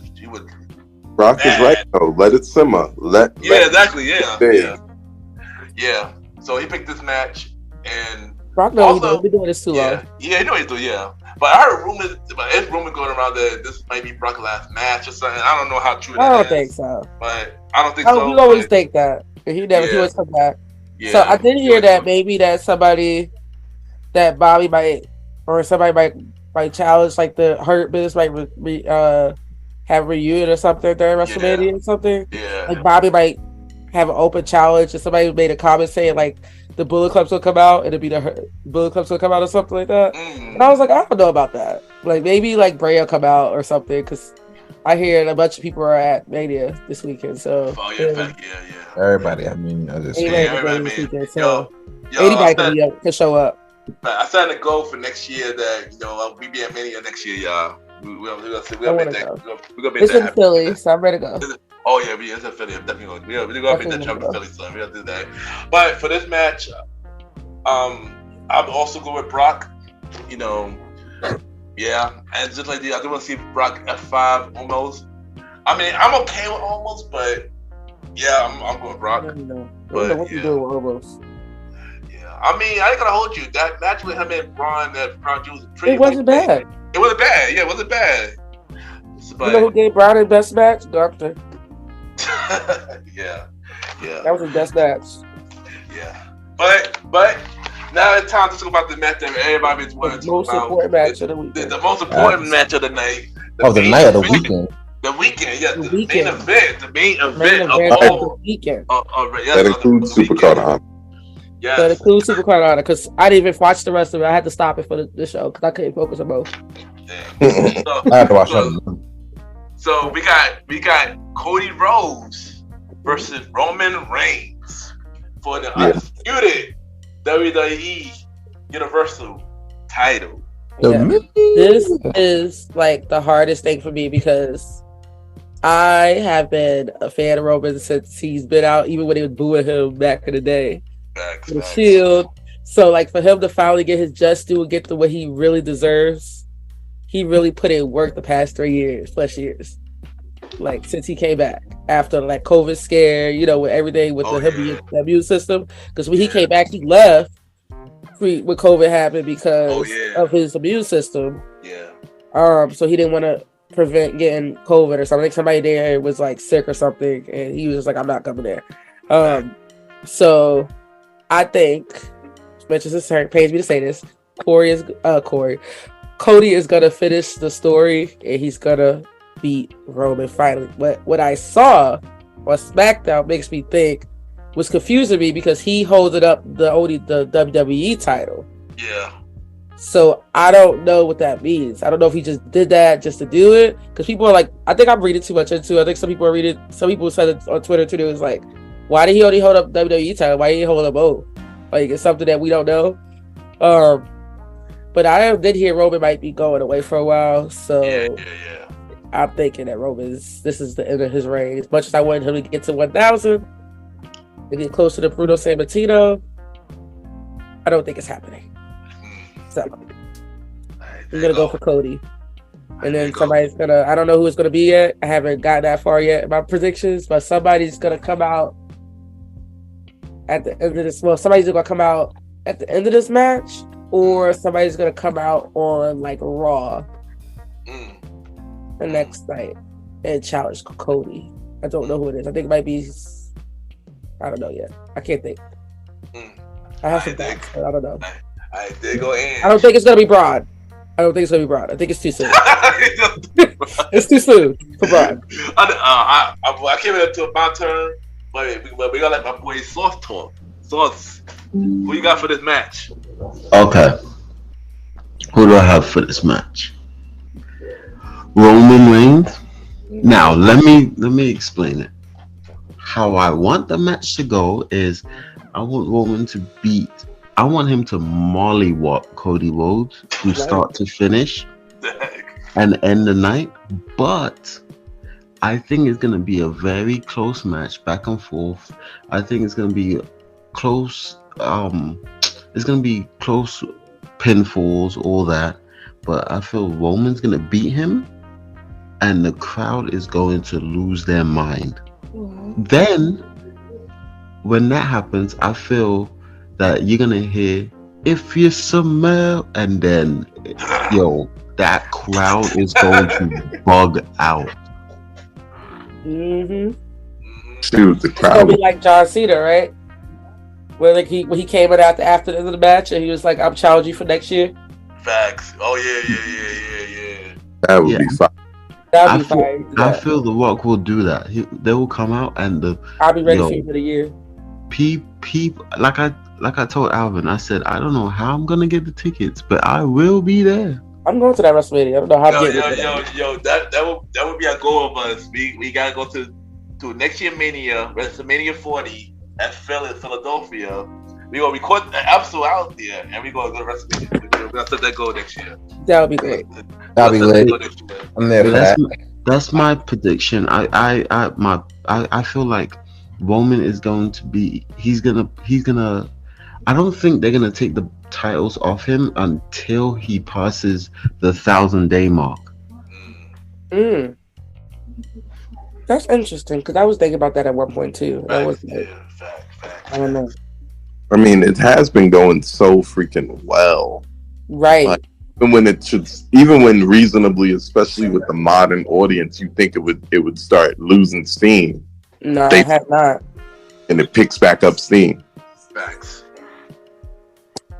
There's so many ways, so many directions to go. The Tribal Chief versus the American Nightmare.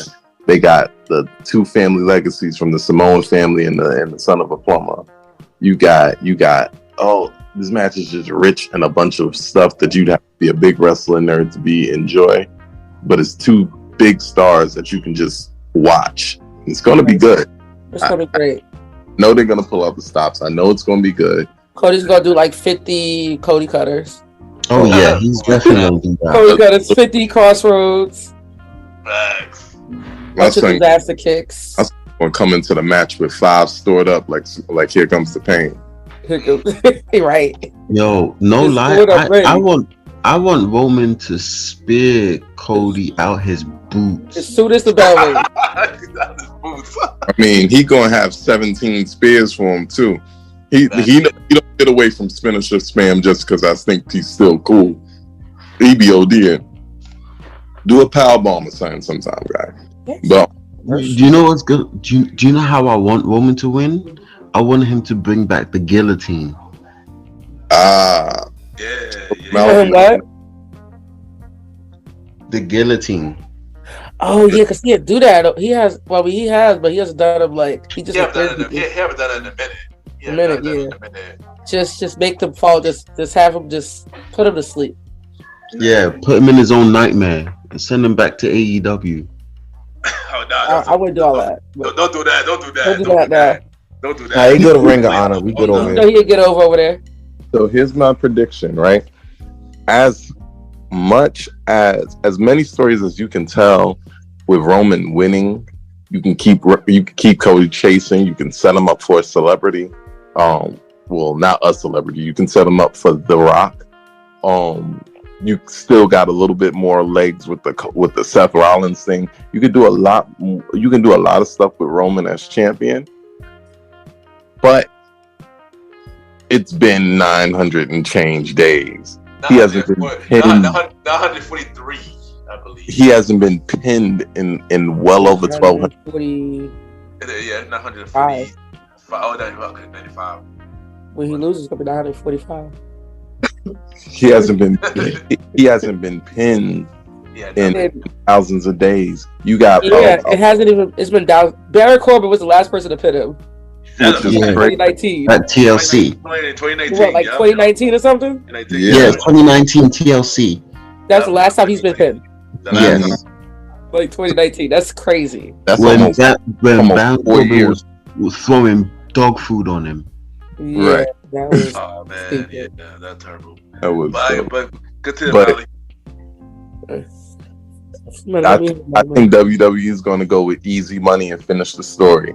If it turns out Cody Rhodes thing does not work out, Roman Reigns is still always right there to beat him up, choke him out, and start another long ass reign. Yeah. They can. I honestly think Roman should win and keep it. Why? Because yes, the fans love Cody. They want Roman to lose, all of that. But being unbiased, I do not think Cody Rhodes, his reign as champ will hold a candle to Roman's. I mean, whose reign as champ is going to hold a candle to Roman's in the year of our Lord 2023, 2024? But that's what I'm saying. That's a huge drop off. Yeah. Okay, but at some point, even Bruno Sammartino had to take a L. Yeah, but that's after 1,000 years. They could use Cody as a transitional champion, put the belt on somebody that they really want Roman to chase after. I mean, they do that in every company. Like, if you send the old TNA back where Gail Kim came back, they put some random person as, like, to be her. They put, like, big champions that have been, like, champion forever. They just have somebody like, oh, they just hot right now. I'm going to have to beat them, and they're going to be champion for, like, a month or two. Right. And then they put it on somebody else bigger. Like, Right. that would be what happened. Or they do like how they did with Bianca, right? And they had her win. She won at WrestleMania, and then she loses at SummerSlam, and then she chasing it until WrestleMania next year. Yeah. That can happen. Do you know who could take it off Roman? That I will not be mad. Big E. Oh, that would not make me mad at all. Oh, yeah, That would make me happy, but I don't know if Big E is the star that should do it. It might make him the star. Yeah. But Sans, it's your turn. Sans was too quiet. All right. And I've been listening to what everybody's been saying. Like, I ain't gonna hold you. This is probably like the biggest. Yeah, this is definitely the biggest wrestling match. Not only this weekend, but I would say in the past 5 years. I've sat here and I've listened to everybody say their piece. I've also thought about like the big matches in wrestling, over like the past half a decade, and I'm like, bro, ain't nothing coming to close to like this shit right here. I Not understand. even title. That was supposed to be the greatest match of all time, or some. That was for Bill. This actually means more. You know what was the greatest WrestleMania match of all time? Edge versus Randy. Oh God. Yeah, it's right up there with Sami Zayn and Johnny Knoxville. Right up there. That big hand shit, fire. That whole hour-long match. Sammy came a long way from last year to this year Mania. Yes. Oh, definitely. Yes. Change. That But just, here's the thing, I also feel like he's going to play a major role in this too. I honestly think everybody involved in the Bloodline storyline is going to play in a major role one way or another in this match. I agree. Cody and Roman deserves at least an hour. You know what I'm saying? Yeah. Iron Man type situation. I agree. We as like fans, which are also the winners, we might have to stay up late for this one. Oh, definitely. Mania thing too ain't gonna end until like 12 or 1. We up late, and I gotta work early Monday. So it is Okay. So if we're talking about my prediction, I'm just gonna say this: episode something.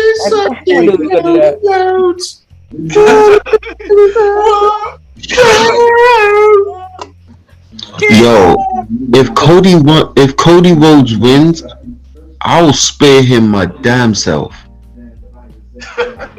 yo, I'm crying. Oh gosh. It's just hard to like imagine, as much as like we say like Cody winning and stuff, it's hard to imagine somebody beating Roman because he hasn't been defended so long. We haven't seen that. We haven't seen him actually lose. But the thing is, I care about the stardom. Like you cannot go backwards. Once you reach a certain level, you need to build on that. So that's why I had a problem with Cody being that guy. Because I felt like he cannot get to that level. Someone who can, is Seth. Seth, as a champ, can do that. Yeah, but here's where I gotta stop you right there, though, Sauce. Because you said Seth can do that, right? But Cody beat him on at least 2 different occasions that I remember. Three times. I'm talking about I'm talking about actual stardom, though. Oh no, we'll get to that too. Keep in mind, Cody hasn't been pinned since he came back to WWE. Right. He hasn't been either. Like, he just pinned solo. Niggas forget that shit. I told you I'll do good next time. I let it pass. No. Cody's gonna get pinned on Sunday. He's not getting pinned on Sunday, bro. But here's the thing. Here's the caveat. He's gonna get choked out. Here's the caveat. Cody might win, but Roman might still be champion. Let me explain. I'm just gonna get this. All right. As we saw tonight, right? We already know Roman only held up the WWE title, but Paul Heyman was also holding that Universal title rather close. Could it be where Paul Heyman could have found some wise man legalese to only have Roman put up just the WWE title? That's what I was thinking. And not the Universal. Keep in mind, but there was no contract signing.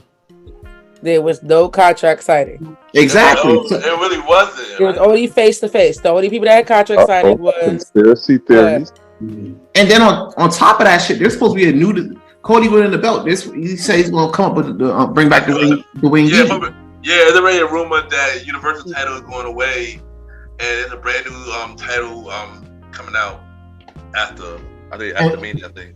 And then who's to say Roman's not holding that title? Because if Cody beats Roman for the WWE title, that's one thing. Yeah. It's a whole nother thing from the lose the Universal title, which he originally had. That started this reign. I wish they would have did what I thought they were gonna do, and had Roman just do double duty. Or night 1 and 2, right?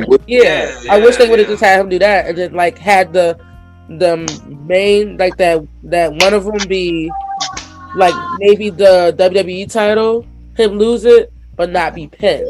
Like maybe a multi-man match or something. Yeah. And somebody else pins somebody else. Like Cody pinned Sammy or something. Yeah, Sammy, or even if they wouldn't have had if they didn't do the Logan Paul thing, and they had Seth in there somehow, and Seth did that, because I thought that's what they were going to do when The Rock was supposed to fight Roman, and then they was going to have Roman fight him for the Universal, and we knew he wasn't going to lose that. So, and that would be the real passing of the torch from the family. Yeah, The Rock's schedule was not let he's too busy. His schedule was crazy, so I think that's why they just made it a whole both titles. But maybe, like you said, Paul Heyman finagled something with legally or something, and they for the WWE title. That's why I was confused on why he was just holding up one. Because that's probably the only title that's going to be on the line. That's what I'm saying. Yeah, I think so too. I'm 1,000% sure y'all are overreading into that, but I think that's what I don't know. I'm 1,000% sure that'd be Maury. So that's good possibility. Now you still think Roman's losing? I still think Roman's losing. Nah, Roman retaining. Nah, feeling my soul, something Cody Rhodes. I didn't go yet. So, well, I think about this match. I ain't gonna hold you. This match was a really, really hard pick. You know, like we mentioned, Roman been champion for almost 1,000 days. Haven't been pinned since 2018, which was Baron Corbin out of all people. Since Cody returned, they've been undefeated. Trying to complete the story, and stuff like that. Who I think gonna win? I'm going with Cody Rhodes in this one. Roman killed it. He had a good run, but I think Cody's gonna win. So I'm the only one that said Roman? Yeah, you're the only one that said Roman. The only way I see Roman keeping the title if it's only the WWE titles go up for the round. I agree. But listen, if Roman wins, I'm seeing all of y'all again. But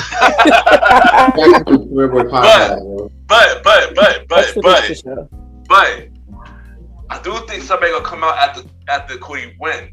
And you know who that person is? The first feud. Make sure they returning Randy. Hornswoggle. No, Randy Orton. Hornswoggle, get Too out. good. I said Randy Orton. Randy Orton gonna come out. But I don't see Randy Orton jumping into the mix with Cody Rhodes. I don't know. I feel like that seems like a possibility. I don't know why. It might be Riddle jumping into that though. No, I think it's gonna be Seth Rollins again. That's gonna be for them. I hope not. Nah, we already seen that. Bro. We already seen enough matches. But if Roman does win, I do agree that Rock will come out after that. If Roman does win, if he does win, I do think Rock will come out at the end. Yo, if The Rock comes out at the end of WrestleMania, do you know how much ticket prices is gonna go up for the one in Philly? Come on now. That's a fact. I'm gonna have to take a third job. I'm gonna start selling some drugs, man. Like, listen. Don't say that on time. I need to find another job. Yeah. And I also did hear Roman is going away for a while. Yeah, that's what I'm saying. That's why I was saying. But that could play into the part of the whole Rock thing, because they could build up the rivalry for that year and have Roman take time off still. I think Roman gonna lose the title. He'll take a break. He'll come back, go for the title again, and then win it again and hold it until next year Mania. That way he gonna go against The Rock. So you think Cody gonna win, and then he'll get it back at like SummerSlam or something? Not even. I think like later down the line, like Money in the Bank, like or Royal Rumble, probably like a Survivor Series maybe. Well, if they do it that way, yeah. Who knows how to get stuff? They change the Survivor Series up every year. Yeah. Survivor Series now is War Games, so that's true. Right.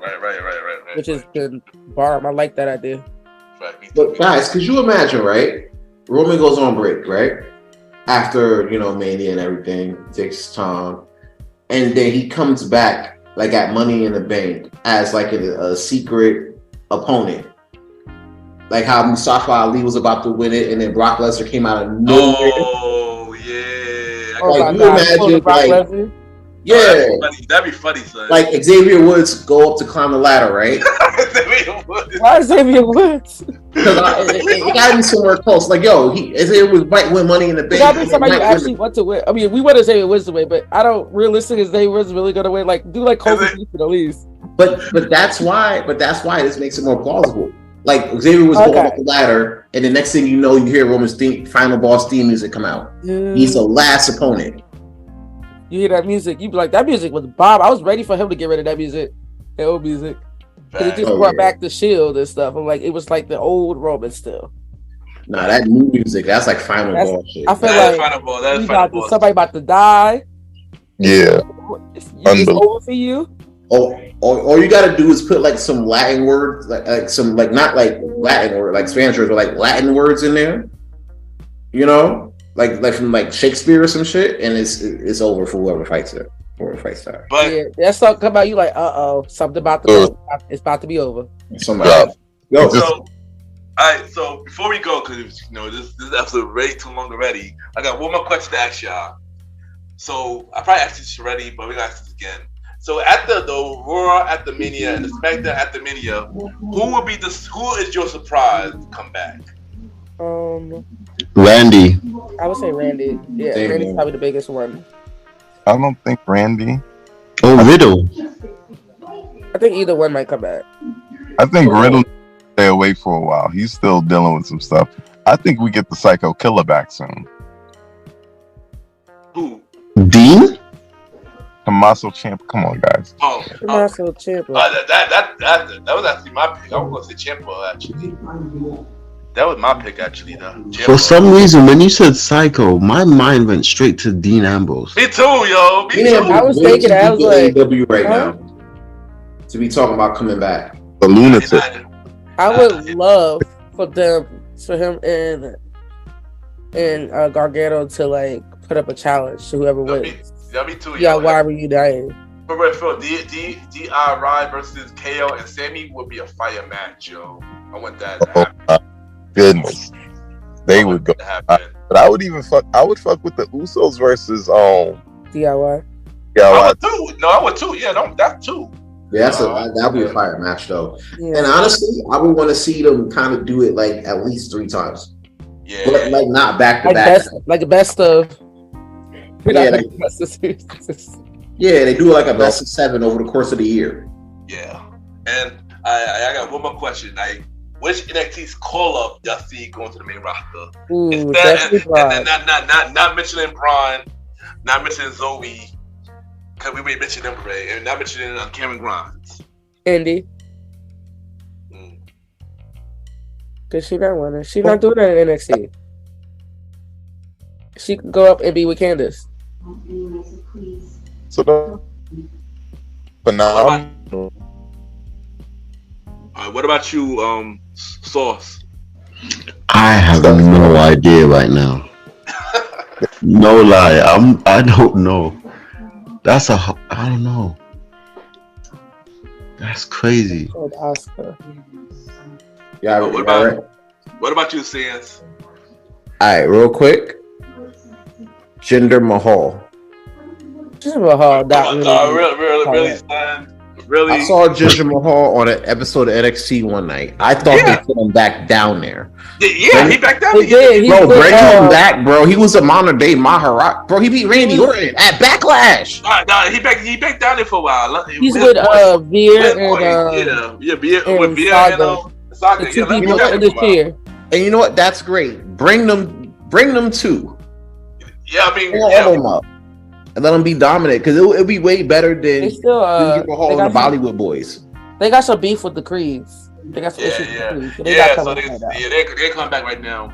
They come back right now. But who I have to say is Grayson Waller. I can see him definitely getting called up. I can see him teaming up with Austin Theory for some reason. I don't know why. I said that on Twitter. I said on Twitter, everybody got upset at me. I didn't look at that. I didn't see that. That was a long time ago. That was a long time ago. But I said Austin Theory and Grayson Waller should get. He is like Grayson Waller got it. Like he definitely will do well. He would. Yeah, he would. Because he already makes people hate him. Like I know he's like this is part of his thing, but I genuinely hate him. Like I love what he does in the ring, but I hate him. Well, he's I genuinely wish the worst for him. It's like, just imagine Grayson Waller, The Miz, and Austin Theory as a faction. I'm turning the channel, bro. 3 heels together. Turn the channel. Mali, who you got for NXT call-up? So let me put it this way. Since on Saturday the NXT champion is going to be him, it's got to be Braun Breaker. He's coming up. With the spear. And I think Roxanne Perez is coming because I don't see her winning. Don't think she winning for him? You still on that? I'm still on. You don't think? Nah, I feel she gonna retain. You don't think that her Cora Jade still has to finish her story? Yeah, I do think so. I think she already beat Cora Jade. But that don't mean Cora Jade been gone for a while. She could come back. She's been gone for a while. She was bullying Wendy Chu. That got boring, and then they got bored with her. Oh, I haven't with Wendy Chu. Now I think about it. I like Cora Jade as a heel. She does good. She does well. But I think she can stay there a little longer. She can stay down longer. She's only 21. That's a fact. Yeah, that's a fact. She don't need to rush to go up there. So they need her down there. Yeah, they do. They need her. They got those bottom girls are still green. You gotta give her like 2 more years. Yeah, but at least another year. Yeah, I agree. Yeah. Give her. I'm like, bro, that may be too early. Yeah. So her nickname is the Prodigy. You can't send her up as an experience. Let her be the Prodigy NXT, bro. They did that McIntyre the first round. I mean, they already kind of seen her. They know people know who she is because she came on SmackDown one episode and she killed it against Bayley. She did kill it. She killed it against Damage Control. Like if she would have just like shout out to Bayley. She probably would have won the match. And bro, she can't be the Prodigy with AJ Lee's character stick. Well, she inspired by AJ Lee though, so I mean, AJ Lee. No, that's great, but she called herself the Prodigy. Words matter, bro. Well, yeah, she's like AJ Lee is like one of her inspirations, and she's like that's one of her children. That's Cora Jade. Yep, that's a fact. But we talk about her all the time. Yeah, but we can talk about wrestling all day, but we're going to end this here. Thank y'all for coming out to this episode. This was a dope episode. Thank you, Sands. Thank you, Malimal. Thank you, Kyle, and thank you, Anj, for coming on the show. We should do one reviewing WrestleMania if who's right and who was wrong. We should because we're gonna run this back again for Money in the Bank and SummerSlam. So I don't definitely want to bring all y'all back with Sands and Mali. Y'all already come back already, but. And Kyle, I definitely gotta bring y'all two back, so we definitely gotta do this again. Listen, if Roman wins, so we're gonna do what if about who was right and who was wrong. Oh, we should. I hope you were all taking notes because I did not. I definitely did not. I probably will be listening to the episode and take notes after that. But what everybody said. I was just gonna listen to the episode. I can listen and run it back. What happened to stenographer Sands? Don't he usually do that type of stuff? When I'm not on pod, I'm taking notes. Yeah, but I got this. I got this. But I got this though. But y'all, before y'all go, drop your social media where everybody can reach you. We're gonna start off with Anj, Kyle, Aaron Sands, and Mali. You can catch me on Twitter and Instagram at SheAin'tMe93. You can follow me at KGR089 on Instagram, and that's the main one I'm really on. I'm not really on Twitter like that, so you catch me on Instagram. You already know what it is. It's your man's Aaron Sands. And I want to thank you, the fans, for tuning in to another WrestleMania prediction. Thank you for all your listening. I want to thank all the guests for popping up and turning up and being the best selves that you be each and every day. For the fans, you can follow me at Aaron Sands Premier on Instagram, link in the description. King Talk Sands on Good Pods and Twitter, link in the description. Seasons 1 through 3 of King Talk with Aaron Sands on all streaming platforms as we speak.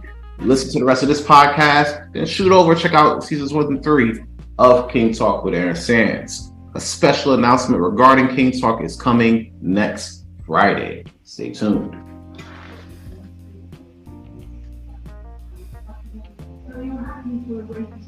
Mali. I was waiting for you. Come on, you know you gotta help me. Long live the Chief. They call me Malimal. Amazing show. You know the showcase of the Immortals is gonna be fire. Definitely gonna be tuned in. But until then, y'all can find me on Instagram, Twitter, all these things. Just type "They Call Me Malimal." I'ma pop up. They call me Malimal. And that's it for me. We getting out of here, boy. Ken, finish us up. Yeah, thank y'all again for coming on the show, and thank y'all for listening to this episode. And I'll be right back. Cheers. There you go.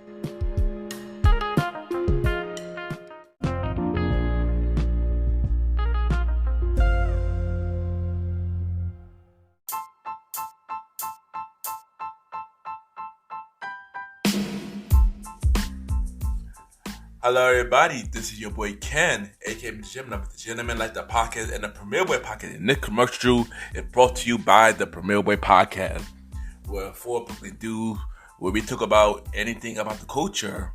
Hosted by myself, Ken, aka Mr. Gentleman, Mr. Aaron Sands from King Talk with Aaron Sands, the Star Riding Ride, who is also my co-host of the Old School Show, and long live the Chief Malimal.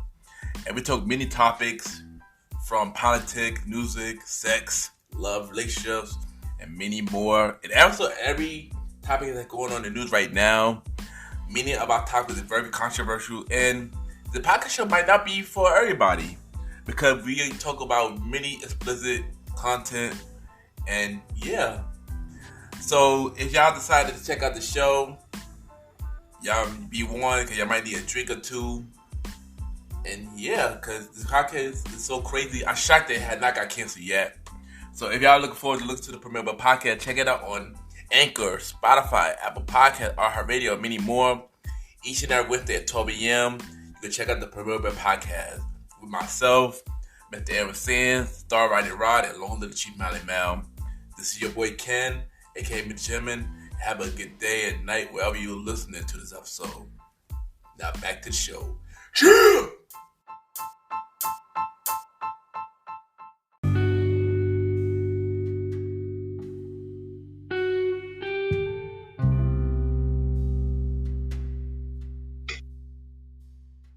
I just want to take the time to thank everybody for tuning into the latest episode of the Gentleman Lifestyle Podcast. Thank you to my guests on this all-star episode. And from Let's Talk About It with Anj, dope individual, dope wrestling fan. Check out Pocket Show. Let's Talk About It with Anj right now. Shout out to 21 Cal, the Sauce King, for coming to the show. And look out for The Bridge coming soon. And of course, shout out to my brothers from the Premier Way Podcast, Aaron, King Talk Sands, from King Talk with Aaron Sands. Every Friday, check out King Talk with Aaron Sands. And long live the Chief Malimal from the Bridge Podcast coming real soon. And y'all can check us out on the Premier Way Podcast every Wednesday at 12 p.m. with myself, Aaron, King Talk Sands, the Star Rider Rod, and long live the Chief Malimal. Every Wednesdays at 12 a.m.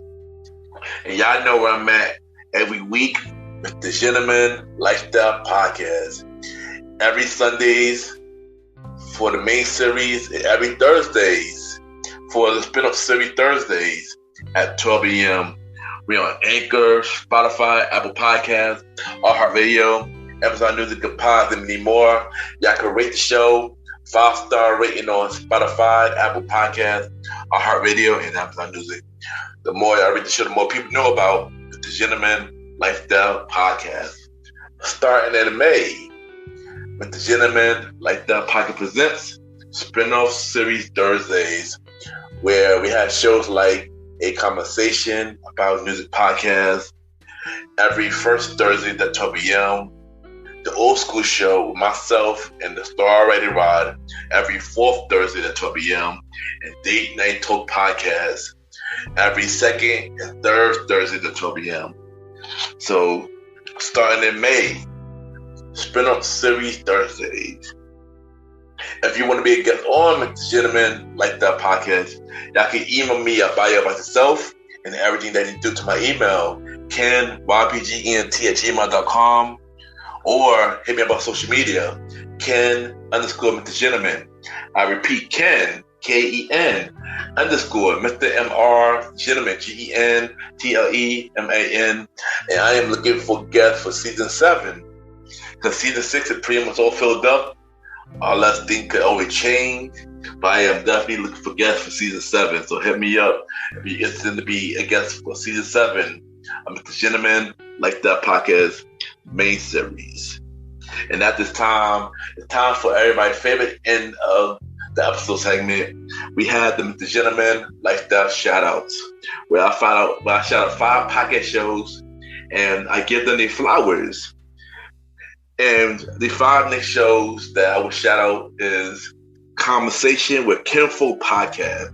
3 dope brothers talk about, the word of God. And I always enjoy this show. They were just on Choke 3 Talkback with Victoria J, who will be on my show pretty soon. So look out for her. But shout out to the brothers of Conversation with Kinfolk Podcast. Also, shout out to the Zaya Show. Hosted by Isaiah. Really dope show, really dope individual. He really speaks his truth. He had amazing guests. Check out the Isaiah Show. And also, Isaiah will also be on the second half of season 6 coming soon. So look out for him. Also, shout out to what is TWS. Shout out to J Dot. Dope show. And check out his show as well. Shout out to Walk With Me Podcast, hosted by the Cyber Warrior. He always show me love, so this is my way of showing you love back. So check out Walk With Me as well. And last but not least, check out Beer in Front, hosted by Dave. Really dope show. If you're into different types of beer, this is a dope show for you to check out. So check out the 5 shows I just mentioned: Conversation with Kinfolk Podcast, Zaya Show, What is TWS, Walk With Me Podcast, and Beer in Front. Those are the 5 shows that I have for Mr. Gentleman Lifestyle Shoutouts.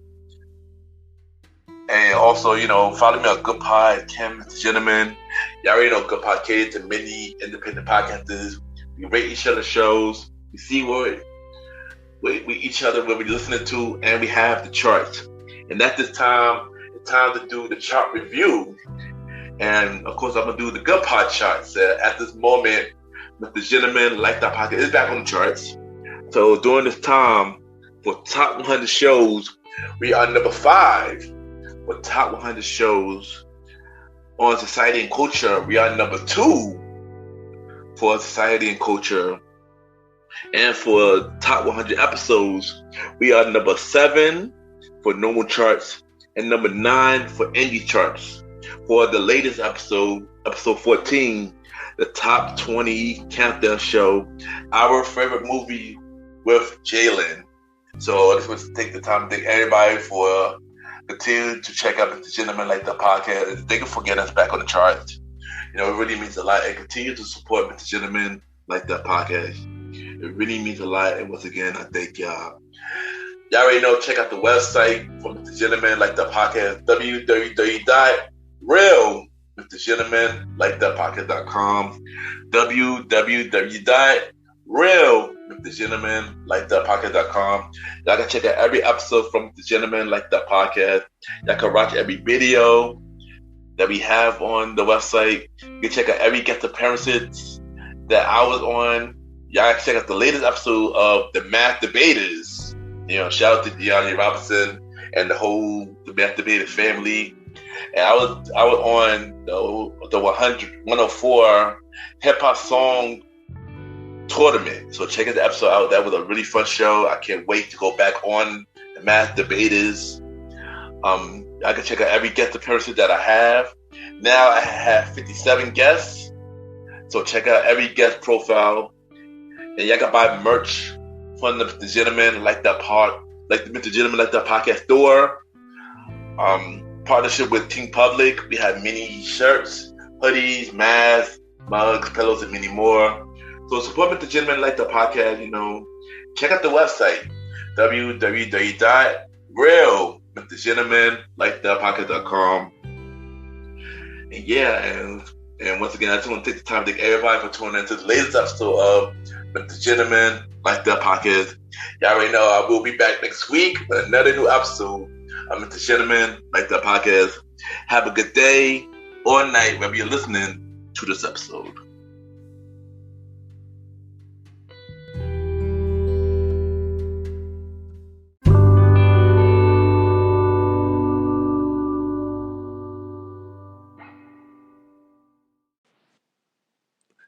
Yo.